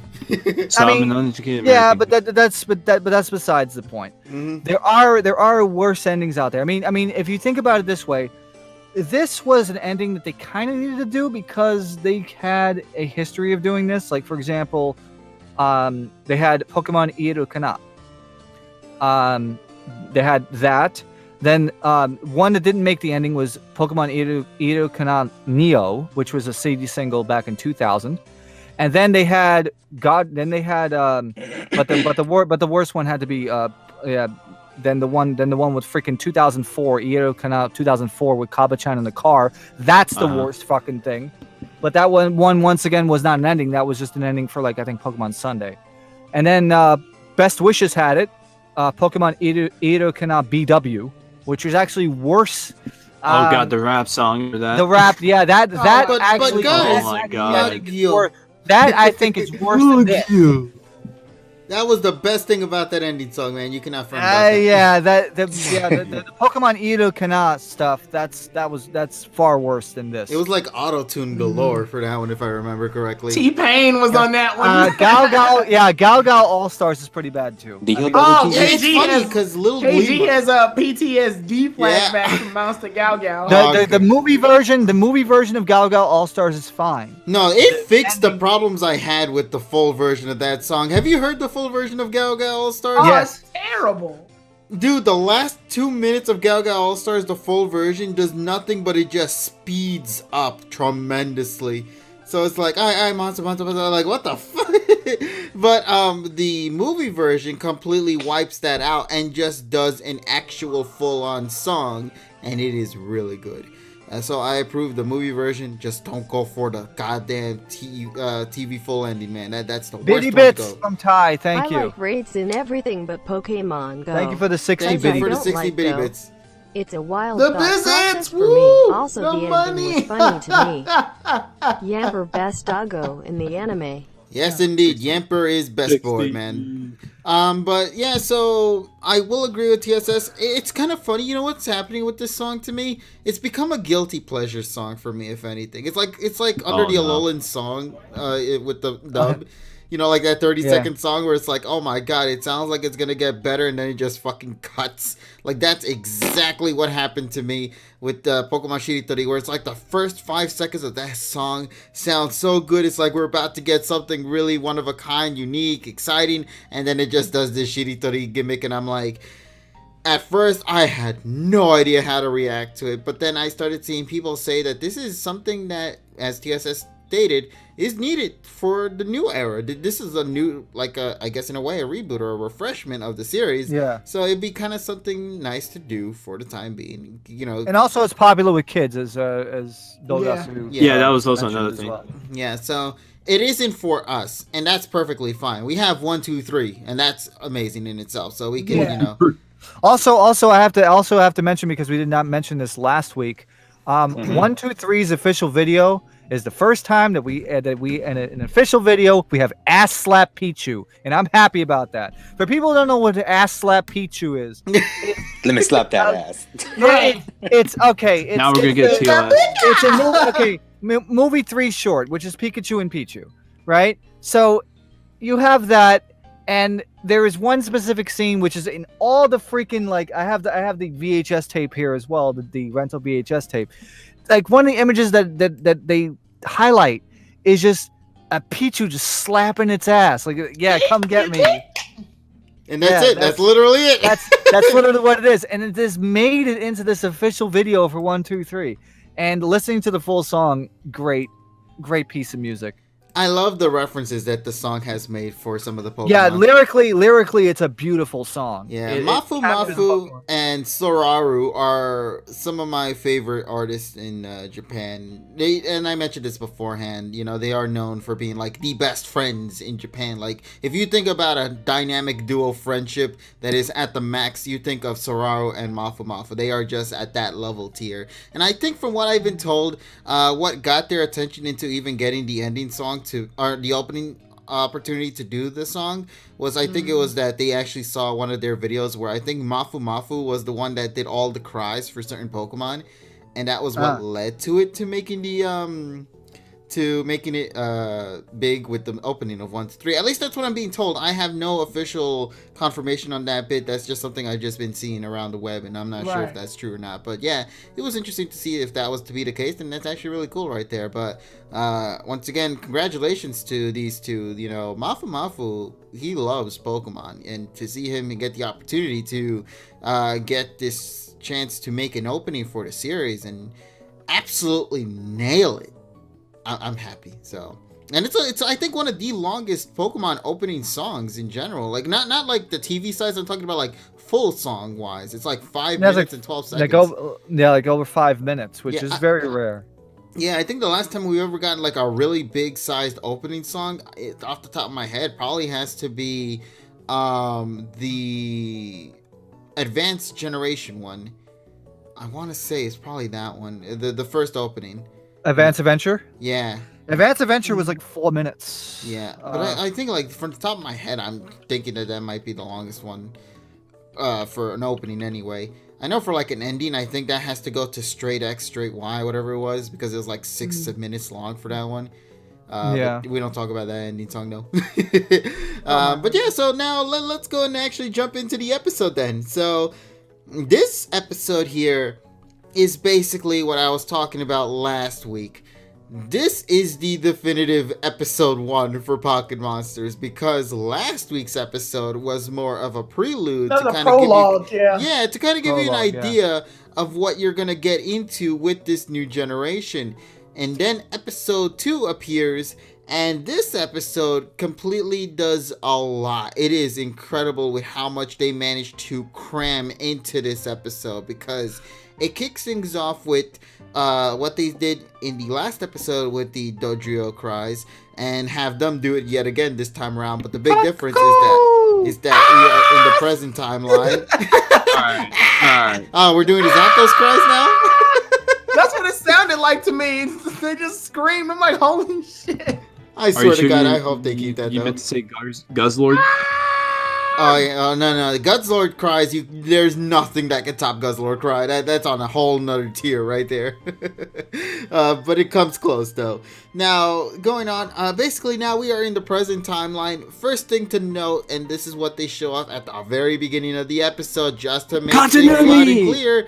Continuity exists. They show it at the first shot to let you know, like, look, this came straight from Sun and Moon. Exactly. This is a follow-up. There is no reason why it should not be considered its own saga, whatever. No, this is a continuation, and I'm so grateful that they actually acknowledge that. Especially when you go further into this episode and you just see how much Ash really has grown as a character in terms of how he approaches opponents now. It's actually really hilarious and absolutely badass at the same time. So yeah, so it continues off, and Ash, of course, continues to remain the same goofball that he is, because, and this is probably my favorite scene, by the way, the alarm clock kicks in yet again, and Pikachu is the one that wakes up, but what makes it so adorable is the substitute plush that he carries with it, because it's so adorable. You never see Pikachu with like a plush like that usually. So it's just like holding it on one side of its arm while he's trying to wake up Ash, and of course Ash is not waking up whatsoever. Like, I love that little attention to detail, because Pikachu is just such a cute character. So to see him hold something similar to his size, I was like, God, my heart was just filled that moment right there. But yeah. It's like watching a little dog play with a dog toy that's almost his size. Exactly. Yeah. It's great. And then, of course, you see Ash randomly slap Pikachu on the head right there because he was trying to grab the ball. And then, of course, Ash, being the character that he is, decides to yeet that ball to the wall and break the alarm clock. And then, of course, Pikachu decides to follow up with him. It's like, Ash, get your ass up, Ash. He doesn't even fucking wake up at all. He just keeps sleeping the entire time, to the point that Ash gets electrocuted. He's used to the Thunderbolt when he doesn't even wake up from it. I love it because it's like Pikachu just does an actual smack effect to Ash, and I'm like, that is so great. I love their chemistry already there. So yeah, of course, electrocuted, as Richie pointed out. Nothing happened. Ash seems to be perfectly He's used okay. to it. He's a runner. Yeah, until Delia comes and it's like, hey, wake up already. You have to go to your, thing with Professor Oak. And that's when it leads to them heading off to Vermilion City to go and take a look at the newest lab. I forgot what the name of the professor is. Sakuragi, something like that? Sakuragi, yeah. Sakuragi? Okay, Sakuragi. Laboratories, because they're doing an opening over there. And from there, this is where things start getting into a completely different direction. So let's start talking about this from all over the place. And we begin things, I guess, with the characters themselves. So, what do you guys think about the new characters that were introduced in this episode, being of Professor Sakuragi, Go, and Koharu, now in the present timeline? We don't get much on them in this episode, to be quite honest. At least that was my thing, is like, we rarely see Sakuragi. And Koharu as well. Koharu, she's there. So Koharu has a nice moment in the episode. Sakuragi sounds like freaking, what is it? And Kadematsu if he was on freaking Downers. That's because that's that's the VA. That's the VA. Exactly. I like how it's very similar. I really appreciate that voice. Koharu is really cool. She's like Sakura. No one can change my mind. I'm not gonna say all that now, but I like the moment that she had where you know Ash is gets shocked by the Yamper and she just sort of is like, not my business. I'm just gonna scoot over here to I'm the just side. gonna out of yeet the all way. the way over, out of the way. Indeed. Koharu seems to be the straight man, which is kind of funny. Straight woman. Yeah, The the straight woman. Yeah, straight woman. Another thing as well, for some reason, she doesn't seem to like Ash. At least not now. I think it's just because Ash is a lot. Yeah, like Yeah. Koharu can't handle all of it. I mean, she already has problems with Go. Not to have another character that's pretty much the exact replica of Go in terms of that active-go-lucky kind of attitude. And I think it's gonna be too much for her to handle, man. Yeah, it's just a lot. Yeah. But A you know, lot to like handle like right now. people say about Stranger and all that, but like if you think about it with like past companions, it's like people normally just hit it off on the first shot. Here, Koharu is like one of the first few I've seen who actually takes her time with trying to kind of, you know, Open up get to used, Ash. yeah, open up to the character. And I'm like, okay, we kind of got a bit of an idea of what Koharu is. Koharu goes to school, she does the things, you know, she's the student and whatnot. And as Orion mentioned, Go being the guy that skipped classes, so I guess it's safe to say that Go is supposed to do some actual Pokemon school-esque stuff, but he's completely neglecting it to go and focus on this new professor stuff that's being handed to them at the finale of this episode, where they're Pokemon researchers or something like that. Well, of course. Yeah, so we'll probably get more details on that in the next episode. It was touched upon a little bit at the end. But yeah, so we got a bit of an idea of who they are.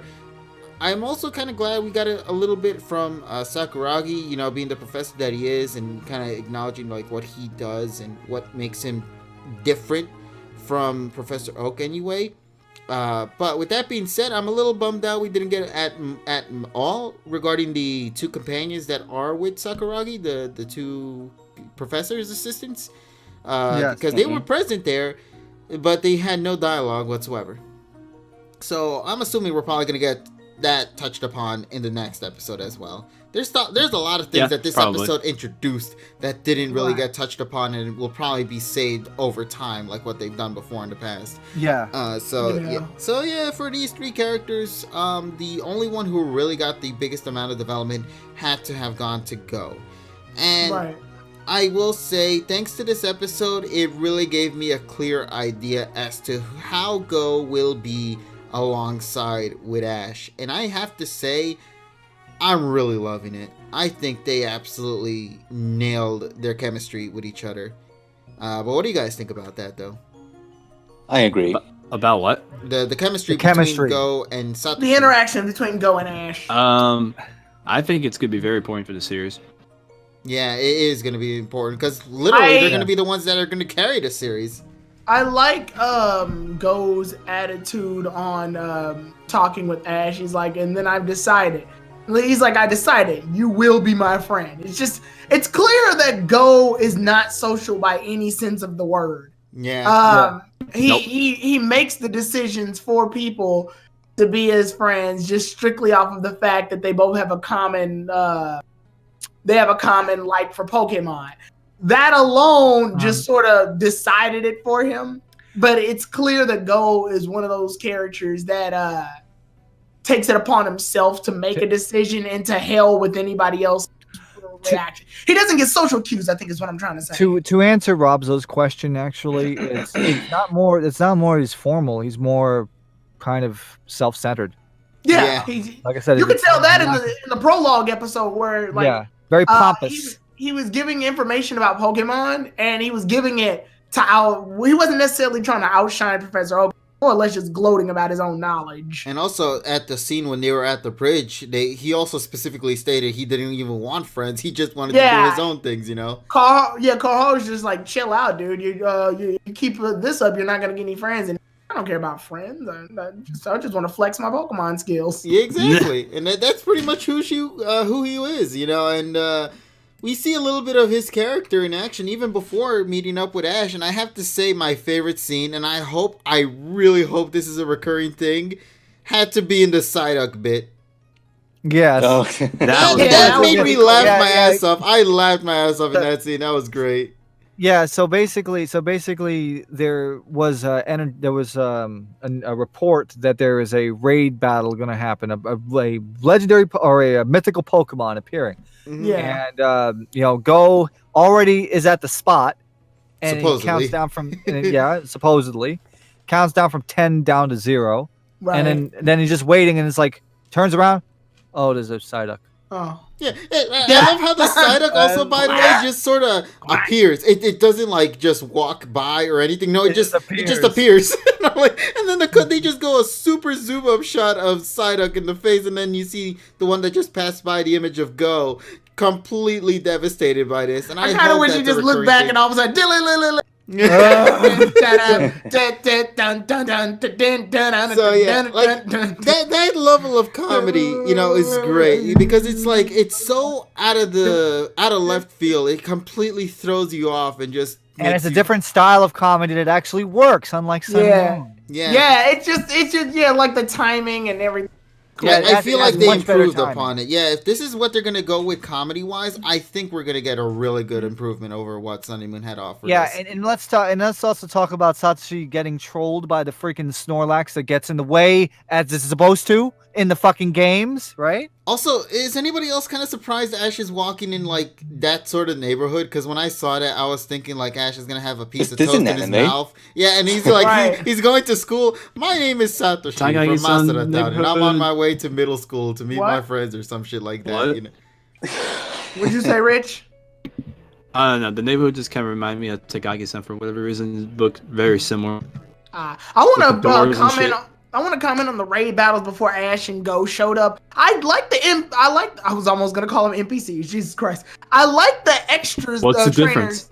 I like the trainers that were in the raid battle because they could have just drawn them generically, but no, they actually look like legitimate. Like they look characters. Unique. Yeah, they look like characters. I know they're voiced by real people. Yeah, I know they're not. I know they're probably just we'll never really see them again. Yeah, but I love that Megami Hayashibara and Shinichiro Miki did both 2 trainers in this one.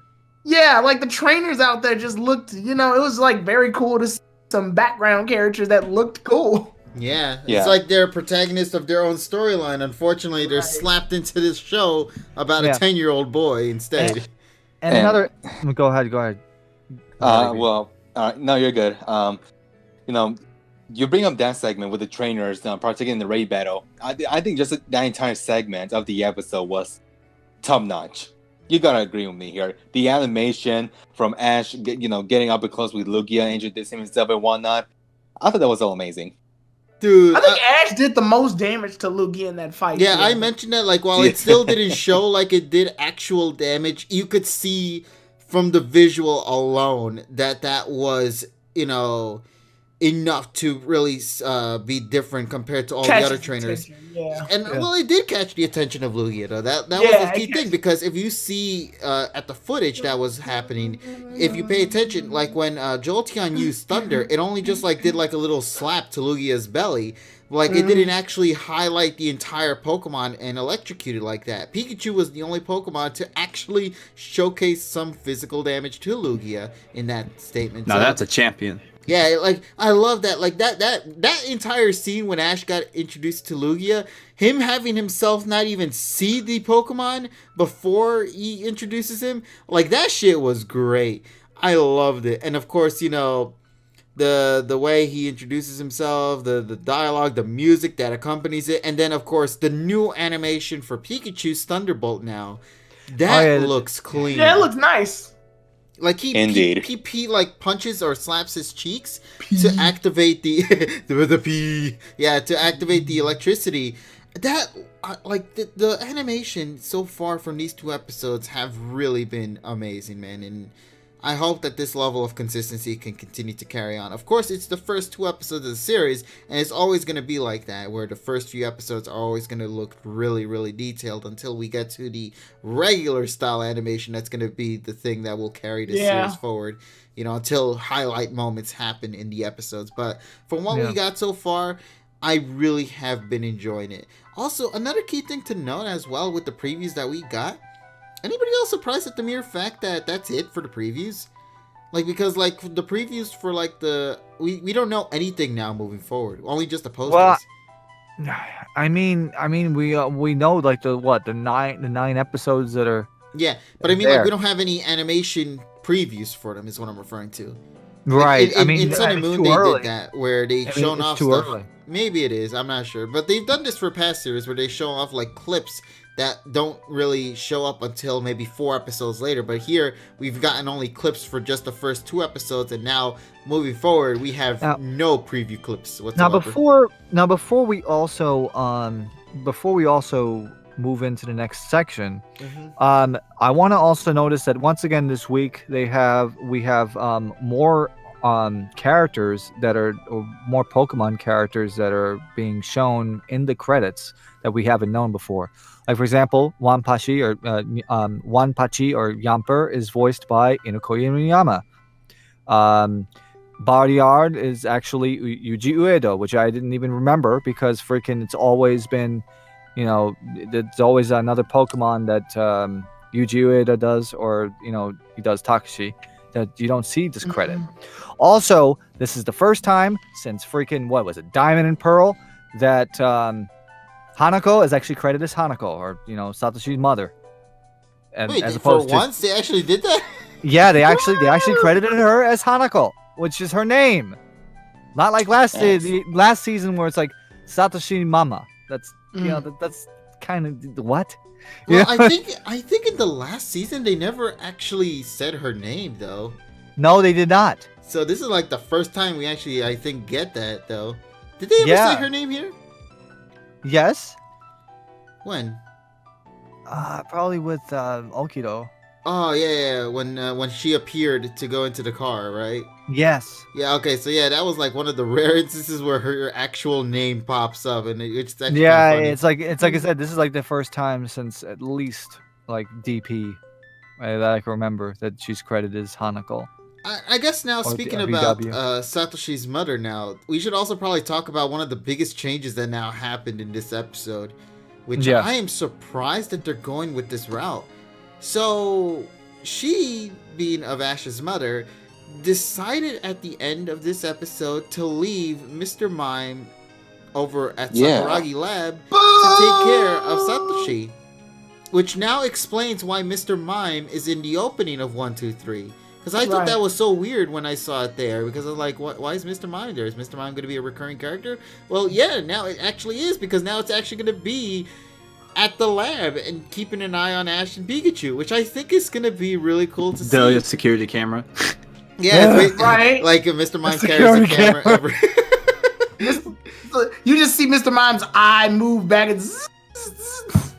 You know what? Like, I hope like Mr. Mime has like a one of those kind of computer monitors where it's like 18 different monitors showing every single I know it's bullshit, but what I think is going to happen, since obviously Gen 8 is involved, Mr. Mime's here so that Sakuragi can be like, Mime, and it's the Galarian one though, so they do a compare and contrast situation. Yeah, probably.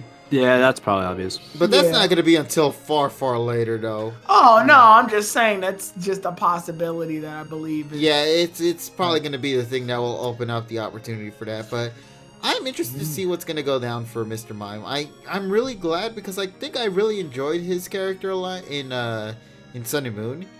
So if we can explore upon that now in Pocket Monsters, I think that's a lot of potential for that. But now what's going to happen with poor Delish? She's going to be by herself now. Again. Unless Ash ends up finding another Pokemon that could be with her, though. Well, to be fair, also, this is at least Ash is in the Kanto region this time. That is true. Well, yeah, right. She said the drive back to Vermilion City and tough. She didn't say, but I'm sure she would much rather drive than fly all the way to another goddamn region. Yeah, I know, right? Shit. So I'm sure we'll probably see Delia a lot. Which is good. We need more of her. She really does add a different layer. Like, I love the Delia, interaction she had with Go at the very end. where she basically embarrasses Ash like everything about make sure to brush your clothes or brush your teeth and wash your clothes. Brush your clothes, damn Yeah, it. brush your clothes and wash your teeth and whatnot. Brush your clothes, goddammit. Yeah, brush them now, and then of And course don't forget to asking, change your underwear. She didn't say that. I'm so pissed the fuck off.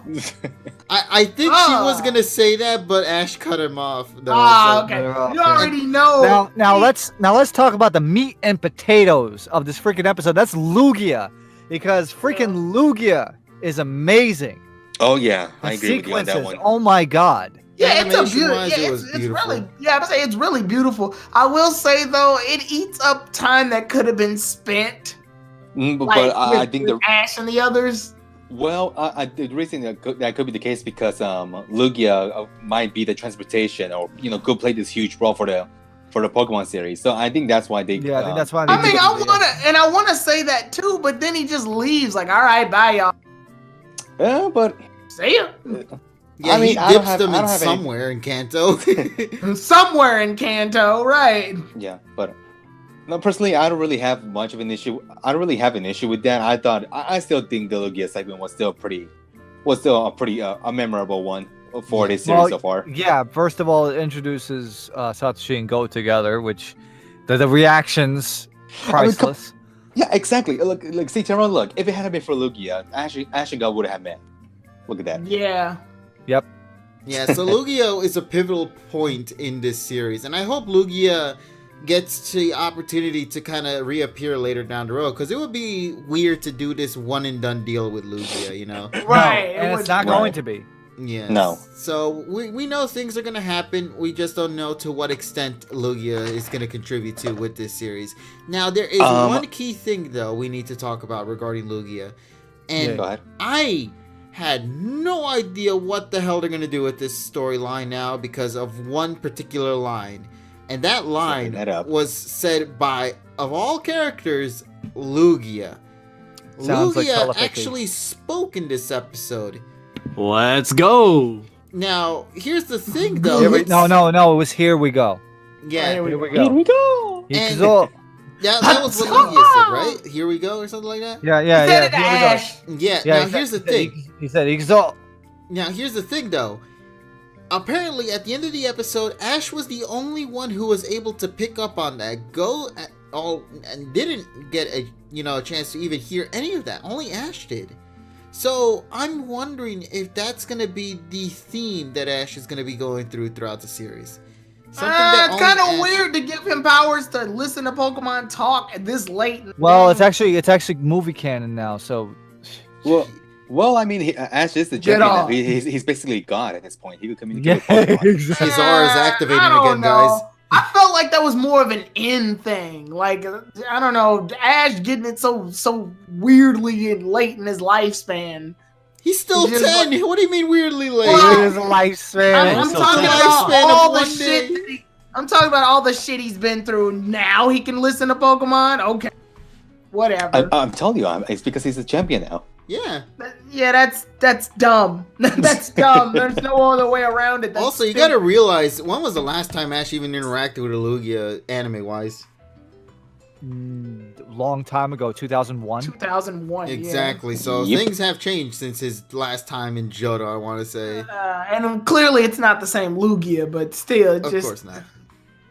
But it's still something nice, and I think that that's going to be what they're going to do with Ash's character, because when you really think about it now, what exactly are they going to do with Ash's character? Because it's really being something that's going to be more Go-focused, given that he's going to want to try to go for Mew, and they're going to become research fellows. So it's like, we need to kind of add a secondary storyline to these characters to kind of give them a little bit something else to do on their journey throughout the various parts of the Pokemon world. So if Ash is going to be the one to get this ability to where he can communicate with Pokemon, particularly maybe like legendaries or something of that sort, I think that could be something that would be really cool to see be touched upon. To what extent, I really don't know. And what could they use for that particular plot, I really don't know as well. But it'd be something interesting nonetheless. And I hope this opens the door for that, you know. Like, let's say this time around, maybe Ash isn't going to fight, you know, characters or be in leagues or anything. What if his, like, new goal is to, like, confront legendaries now? and battle them, and then probably get moments of dialogue between them. I think that would be something pretty unique, but I don't know. This is still a mystery for me. We literally in episode 2, they could play with anything at this point, and I think that's the coolest thing about it all is the amount of opportunities. And to be fair, not to rain on like KG's parade, I still think these 2 episodes are better than SM1 and 2. Oh, I'm not saying they aren't. I think. Listen, man. As you guys already know, whenever we move on into a new series, I always have to shit the last one. So of course, What the fuck? Sun and Moon is trash now compared to Pocket Monsters from these 2 my episodes. You God. just got done Oh my cussing God. everybody out, KG, for fucking. You got done cussing everybody out for Wow, hating drop on. that shit real fast. Right. Why Wow, look back man. in the past? Look at the present, man. That's how it is. Oh my never goodness. Mind. Never mind. And honestly, I might get some shit for this, but I even think these Would two, you not? That's okay. these first 2 episodes are actually better than XY. Yes. Mm. You get Got him again. Got We're him. gonna do this again, Oh, huh? no. I mean, presentation wise, they look beautiful, but I feel like this episode is. I don't know. This episode, it's good. I will say that it's definitely good. Visually, like- it's beautiful, but I feel like E1 I- and E2 are late game. That's what it is. Yeah, I feel like Ash and Go didn't. It's weird. They had a lot of time together, but Ash and Go. I guess this is gonna be up to like how they do the rest of the episodes. But the minute Ash and Go met each other, they just. I don't know. They didn't have enough time to really interact because they were too busy. Lugia, one like going in awe at all the shit that was happening. Also, you gotta remember, And this that's- is still technically like episode 0 and It- episode 1. I would say, yeah, it's beautiful, it's nice, but by the time they get back, they're like, Sakuraki's like, hey, I've suddenly decided I want you two to do research for me. All right, yeah, we'll do it. Okay, you can stay here. Goodbye. The episode over. Fuck. Oh, by the way, you got your Okay. starter? Wait, you don't want a starter? Your starter's mute? What? Your starter's mute. What? That makes no fucking sense. You're gonna get Score Bunny. We see it in the opening. Well, we'll Well, find then out again, soon enough regarding that. Then again, though, I mean, all of the series have kind of like freaking gave spoilers. I mean, AG did it. Well, I know Shoto- that. They just pressed the fast forward, but after they got off Lugia, they pressed the fast forward button on the episode. It's like, It was shit, so we only have 2 minutes Yeah. left. Oh shit, we made him play on Well- Lugia too long. Fuck. Well, they gotta find a way to introduce Ash and Go, some way. I think this Well, was the give it right to way each to other. do. I think this was the right way to do it. Oh, it's a good way to introduce the two Honestly. together. There's no doubt about that. I don't know. I wish we had got a little bit more time for them to really talk to each other. But we're gonna have Well- that time. I mean, we're gonna have it. Like I said, in a few episodes. We're I gonna think the have only those reason I'm bugged by this is because I know the next episode is like, check Yeah, out so- Ivysaur evolve, and I'm like, what? I don't think it's gonna be the key Just- thing, though. No, and the rockets. We have to get back the rockets. Ah, that bullshit. Well, given Okay, time. so- Oh Tyrone. god. Let me ask a question here. Like, what do you guys think? Are they gonna make Team Rocket literally travel to every fucking region that Yes. Ash goes to? Yes, Did you that's not the That's see point. the, stupid. did you not see the They've been- preview they've been that doing they it. showed? That's fucking stupid. They've been doing this for 20 plus years. Why wouldn't No, they? that's dumb. See, it worked for the other ones because, like, when Ash was staying in that region the whole time, so it's clear that they travel. You mean to tell me Giovanni's gonna waste precious fucking money to have these idiots go from That's- Johto to that's, Kanto to Hoenn to fucking That's Sinnoh? assuming that they actually give them money, which they haven't. They never get money. They, They remember Kalos? they're freaking third tier. To I think it's Kalos? funny because they They get destroyed less- Kalos. They get supposedly. less money. They get less money than fucking like low tier Marines. See, I get Ash and Ghost thing because they're getting, like, Sakuragi's giving them transportation to get to the region and do the Yeah, research for the VIP mission. treatment right there. Like, yeah, they're getting the research for the mission. Yeah, What and the is Rockets this have a gonna- balloon. A balloon. Like, look at this science. Look at this as a storyline. You got to look at this narratively.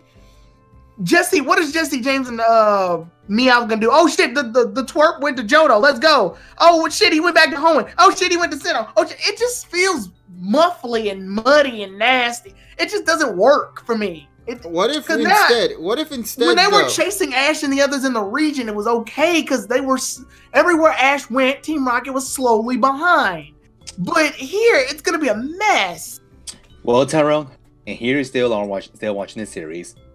Yeah, they're gonna still be here. Now, quick question though, like, what if they do like this? What if it's just more of a oh shit, they're here kind of moment. Well, I yeah, suggested that early. I suggested that before the series started. Yeah, it's like where Team Rocket ends up getting it. an assignment from Giovanni. They end up going to that region, and it just so happened that coincidentally Ash and Go need to go to that said region in that exact same position as well. See, and that digs into my problem I have with Team Whole. It's like they need to die. They're not gonna die, but they're getting less and less episodes. Die. Never die. Yuji Ueda needs a job. So Team Rocket, I would say Team Rocket is the most. Team Rocket's whole gimmick is the most commercialized thing to happen in Pokemon, and this is a show that sells plushies. Like, gotta have the wobble with the lipstick. It's just we need y'all here because y'all are part of the original cast. That's dumb. At some point, you gotta realize that Team Rocket doesn't fit in everything. But you do realize that, unfortunately, Japan and I think everyone across the world loves Team Rocket as well. So you can't just completely wipe them out. Can't just get rid of it. It's money. Exactly. You're losing money if you get rid of them. Money wins over good storytelling. Again. Well, we don't know. We said the same thing for Team Rocket and Sun same and thing Moon. can be said with the government, but we don't say anything about that. I wasn't going to go that far, but I was going to say with Team Rocket and Sun and Moon, like everybody thought Sun and Moon Team Rocket needed to go at the start of the series, but look how they turned out at the end of Sun and Moon. Ironically enough, it's because they didn't fuck with Ash a lot in Sun and Moon. Well, I mean, they're not going to probably do it every single episode either. They're probably going to be treated similarly to like how they were in Sun and Moon. Whereas, like, they're only going to appear in certain parts of the episodes where they are needed. And then when they're not needed, they're just going to be somewhere else, you know? Yeah. So, like, I feel like it would be a good opportunity for them to kind of go and explore a little bit of what they can do with Team Rocket in this generation. I think they even talked about this in, like, one of the interviews when Team Rocket was revealed. They're saying, hey, if you guys have any suggestions for what Team Rocket could do this generation, that would be kind of cool idea, you know? So... I think there's something about it that they could do. Somebody says expand their store. Hell yeah, we're going global with the fucking Beware food. Gotta become a franchise. Multi-billion franchise, and yet still can't capture the yellow root. Right. But yeah, Team Rocket, I do agree with you. They definitely are characters that are just like, how and why are they still here? But we'll probably figure more about this later down the road. The people have spoken. That's why they're here. All one of them. Yeah. Yeah. Oh, one of them, right? Well, the demographics show that Team Rocket fucking 99%. 99.9% of the fucking. And what's that little .1 over there? Oh, that's some guy named Tyrone. Right. There you go. But I will say, though, there is one thing I'm interested with this series that I'm kind of glad that they're taking things a little slow this time around. They're not really... It's funny. They're going fast, but at the same time, they're going slow, if that makes sense. Because, like, they're introducing a lot of elements, but they're not tackling upon them at the very moment that they're talked about. And I think this could open up a lot of opportunities to sort of go and expand upon that bit by bit throughout the series of Pocket Monsters. I talked about this with a particular character in Sun and Moon, with Mallow, where I said a lot of the cool things regarding Mallow's character was that she never got episodic focused moments, but rather had moments in other episodes that eventually lead to big episodes focused on her. You know, it's like small moments that eventually get to the big point, with like how Mallow had to go through, you know, her mother not being here no more, eventually having an episode to focus on that and whatnot. And even like with the Pokemon Stoutland as well, where they showed off it a little bit before it eventually got its main focus later down the road. It's things like that I feel like they're going to probably do with these characters. And I hope they do, because first impression wise, I'm really digging this cast. And I think there could be a lot of fun potential with them in playing around and experimenting and just trying out new things we've never really get to see in Pokemon before. Because normally Pokemon, the anime, has tend to be a very linear adventure, which makes sense because that's literally how the Pokemon games are. You know, you go from with the exception of Sun and Moon, yeah, you know, with the exception of Sun and Moon, and now moving from Sun and Moon into Pocket Monsters, we're taking that to a much bigger scale, to now where they're going global, they're going across the world. Well, you want to know something I thought about a lot, even before this show actually started, and we got like the idea of what this show was gonna be. So for the longest time, I thought about Sun and Moon, and then I thought about all the other series.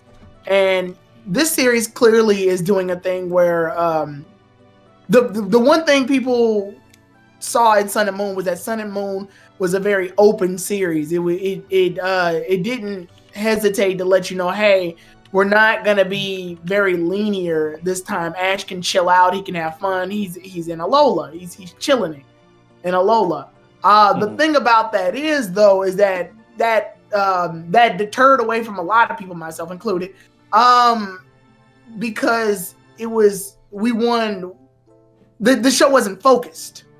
Yeah. Whereas here, I think the direction they took, oddly enough, has the formulas from both all the original series up to X and Y, and has a formula from Sun and Moon. Reason being is because Ash is not on a permanent journey. He's doing missions. It's every episode is a mission. So every episode he's going to a different region to do a specific mission, which means the story is self-contained in that one episode, like we figured out.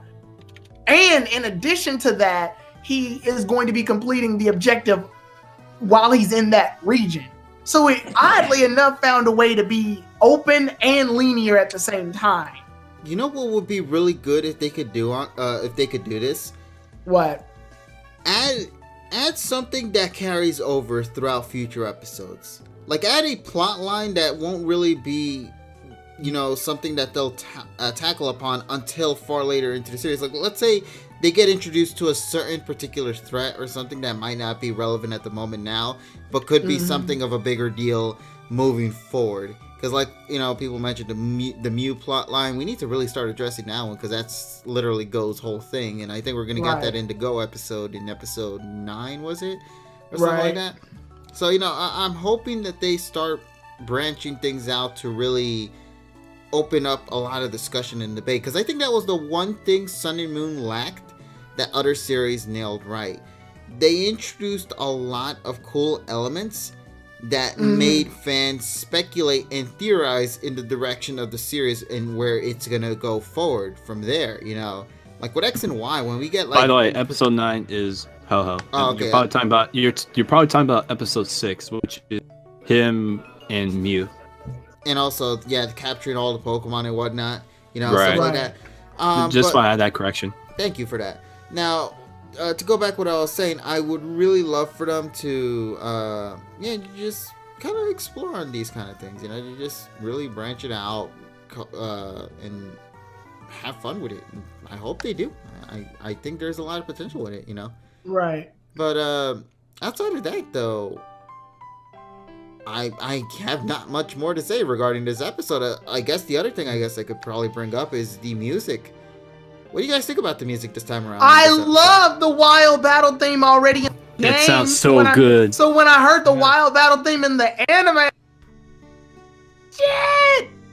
Although I'm actually really surprised because in the trailer they showed the wild battle theme during the raid battle, whereas in here they showed the wild battle theme when Ash is fighting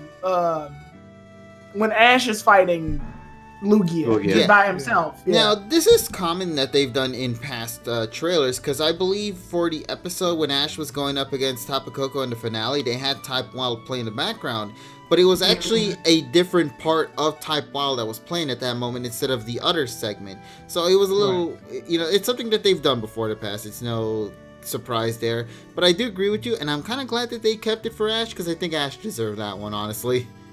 Like, it worked really well with his moment right there when he was fighting against Lugia. And the other traders were just like, I believe they got the... What was the song that they got? Was it just the anime exclusive song, I think? I want to say it was. Probably. Yeah. And speaking about anime exclusive songs, man, the one that when Ash and Go were on Lugia, though, was so calm and amazing, man.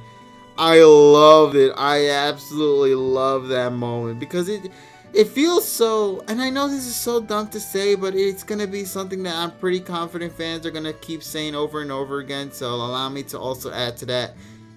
I had my hero feels with these songs, man.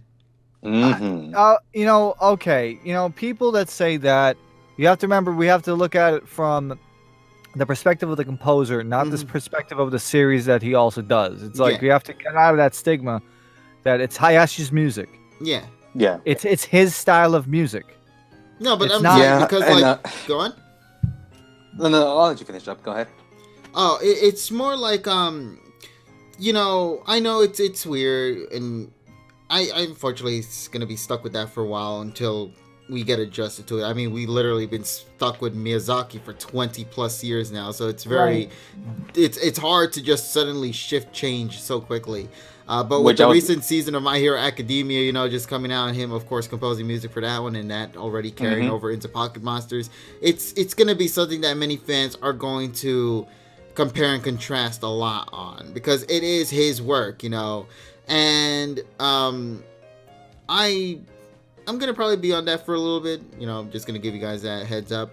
But I really am enjoying it. I'm not saying it as a bad thing, you know, regarding saying, oh, I'm going to compare it to another series. I'm saying it as more as like, I'm really loving that the music that this man composes from another series, the feel of it, is still maintained in another franchise like here, where the music is able to kind of have its own identity and really be something unique and refreshing to hear, because there are musical pieces in this series that I swear to God I never hear in past generations, because I feel Miyazaki's form of music has a certain particular use of instruments, you know, like in terms of what he uses to compose, whereas with Hayashi here, I feel like there's a different variety now. It's like different variety, the different variety of sound fonts, which is why exactly. Goldfarb uses the $5 ones instead of the $100 ones. Like I mentioned last week's episode, I loved the piano piece when Pichu was crying with the Kangaskhan. Like that was one of my favorite songs already. And then now here in this one, my favorite piece has to be when Ash and Go were on top of Lugia right there. That was so good. And once again, I'm going to cry because it's like I'm never going to get these songs until 3022 now, am I? 3022? Exactly. I'm not going to get these songs right now. When do you expect For 1,000 years? Yes. 1,000. No, 1,000. I mean, 1,003 years. 1,003 years. Right. 1,003 years. Yeah. Excuse me? We'll be dead by then. I think the people who made the song would be dead too. unless we become gods or something, we are not going to. Unless we inherit the young blood. KG, won't you be able to download it on Telepath? Telepathy. No, it's just the app's called Telepath, and it happens in your brain. You just press a button in your head, and it's in there already. Damn. But it's the year 3022. And you know, I don't remember where I heard this from. I believe it's from Twitter, but you know, now that we have a new music composer, you know, no more Miyazaki music anymore. I just like how some people are saying that Pokemon doesn't really feel like Pokemon since Miyazaki isn't the one composing the music anymore. It feels like an entirely different series. Yeah, it does have a little bit of a different vibe to it. Yeah, but I'm not gonna say it doesn't feel like Pokemon. No. You know what? It's also you know what you could say as well. Isn't this the Reiwa era now with Pocket Monsters? Yes. So just call it the Reiwa. Reiwa era of Pokemon instead of the other one. You know, this is a new era, therefore. Oh yeah, it's Heisei versus Reiwa. Exactly. So there you go. Well, instead of comparing it via series, let's compare it via eras. And I think the Reiwa era is a new, refreshing take on it, and I think it's gonna be something that. The only thing I just hope is that there are more songs playing, because I did hear a couple of songs that were already reused in this episode that were in last episode. So let's hope we get a little bit more this time around, because if we're not going to be using 22 years of music, man, yeah, we need to figure out how we're going to... Well, even then, actually, I think it's more like 6 years, because I think it was like Best Wishes to Sun and Moon. That was literally it. They couldn't even use songs from the past. So, like, we'll see. We'll see what happens, but...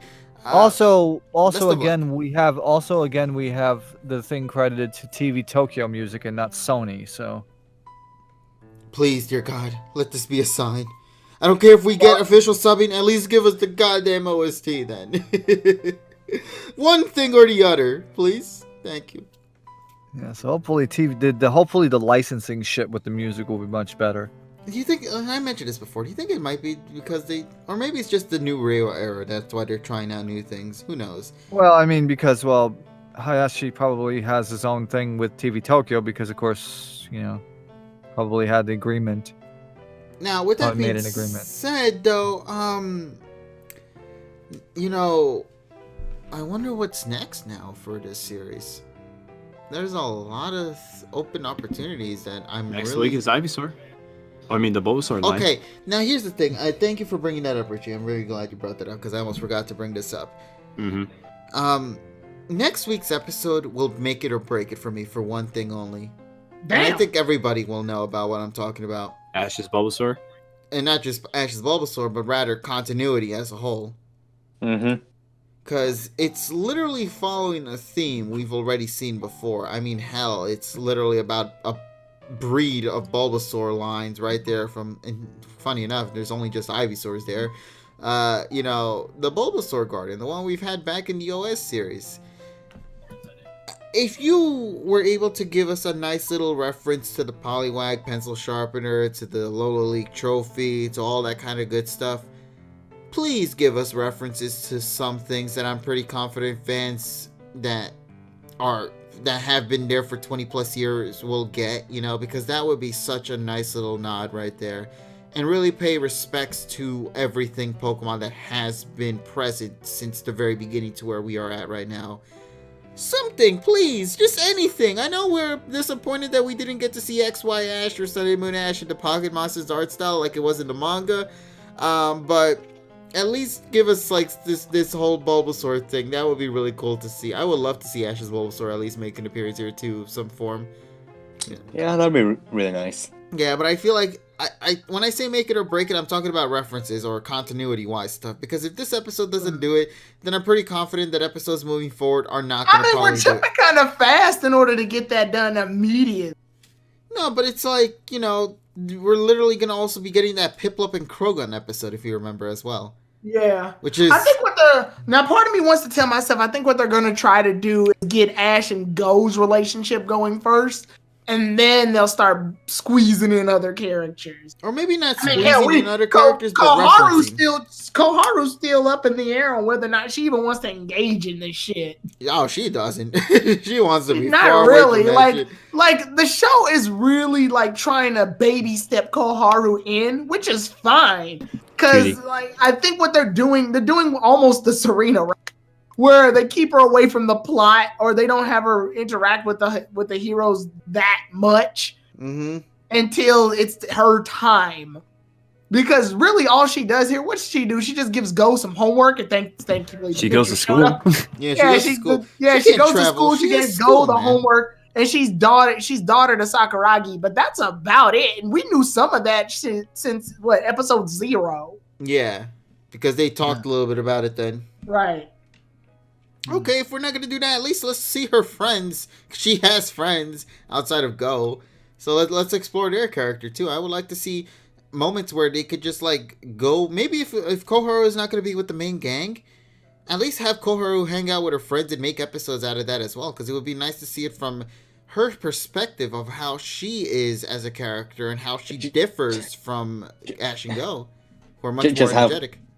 Just have those typical anime school episodes. Hell yeah! Hey, listen, man, I would not mind at all. I would love to see what this Pokemon It'd be school more is all school about. life than Sun and Moon. And that's the sad truth, buddy. Right. I mean, we are taking this slice of life approach, so I don't see why not. Hell yeah, buddy, and I'm all down for it already. I think there's a lot of potential with that. It's just kind of funny now thinking about it that Sun and Moon is literally school themed, yet somehow it didn't even do the school theme as well. And yet here, it's not even the main plot yet. It's probably going to get more focused than you would imagine. So we'll probably see more about that soon enough. But anything else you guys want to add to this episode review, or should we go and wrap things up then? I think we're about done here. No, we're good. All right. I think we were going to talk about the games. We were gonna talk about the games, but I think we'll do that tomorrow. Yeah, we'll probably talk about that via Pokemon the Sword Pokemon Shield, actually. Yeah, we're gonna do our Pokemon Shield playthrough. Just to let fans know about how that's actually turning out. I already spent 20 hours in this game.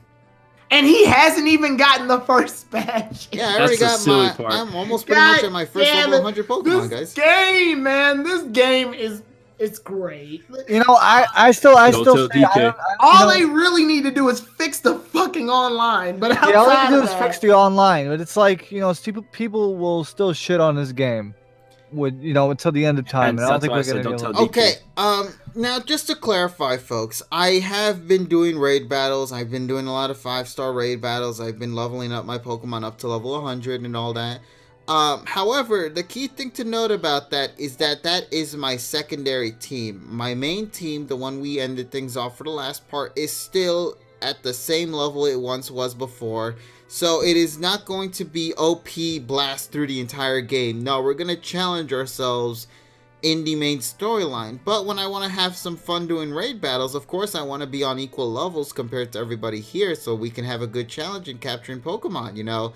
So Indeed. yeah, you know, that's what I'm saying. Like, my main team, minus Score Bunny, because he's not involved no more, is still going to be the same way it is. And yeah, we're not going to go the Let's Go route. That's a one-of-a-kind thing. I don't want to replicate it again. Thank God.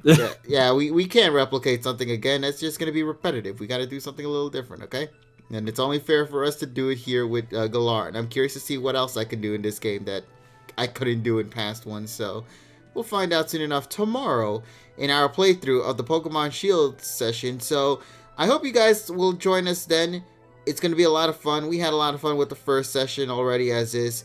And I really want you guys to understand, at least just to give a brief opinion on what I think of Pokemon so far. I spent 18 of those 20 hours literally in the Pokemon, the whole area park, whatever it's called. the wild area. The wild area.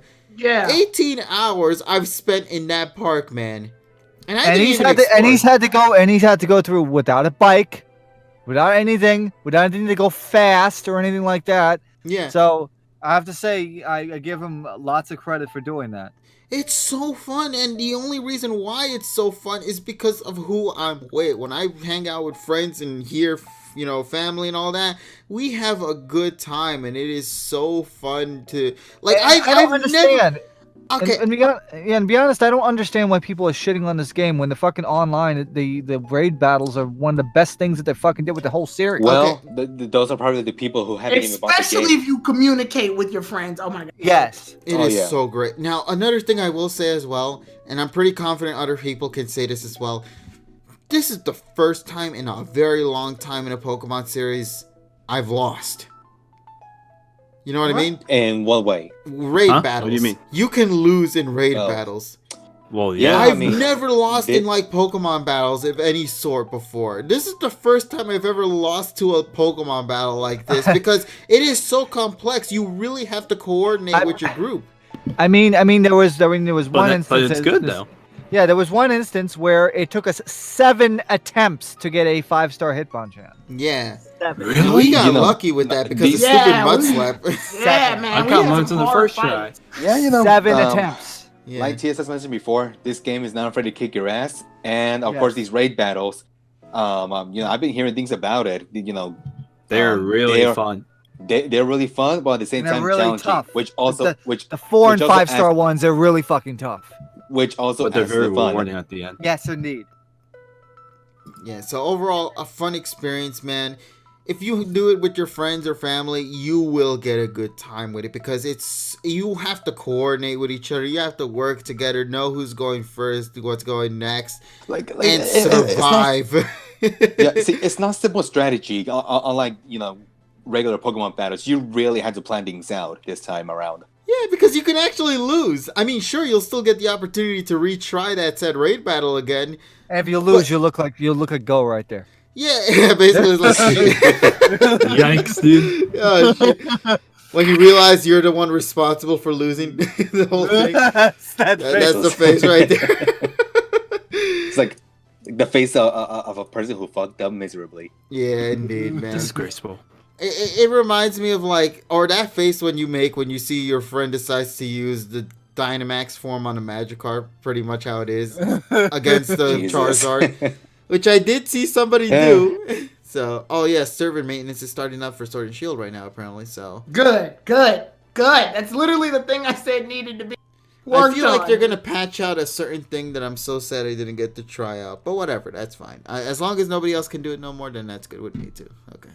But yeah, so we'll look forward to more shenanigans. Please, folks, if you haven't yet, make sure to follow us here on this channel to be notified when we're going to be doing a stream. Of course, tomorrow, 10 p.m. Eastern Standard Time, like usual, we're going to be doing our Pokemon Shield playthrough, so look forward to that. Make sure to go follow these guys as well over in the Twitter accounts, which will be provided in the description or in the friends segment down below. So make sure to go follow them there. And look forward to another weekly session of the pod next week, where we're going to continue our adventures into the Pokemon anime series, as well as some other things as well. We don't know what's going to come throughout this week. We'll probably figure it out by the end of this week. So until then, folks, I want to thank everybody once again for being with us here tonight. Thank you guys so much. And I guess we will talk with all of you guys later in whatever video we make. Take care, everybody. And as always, have an awesome day. Bye-bye. Goodbye. Jesus Bye, was right. short- Jesus was rice. What was right? No. Why can't you catch up?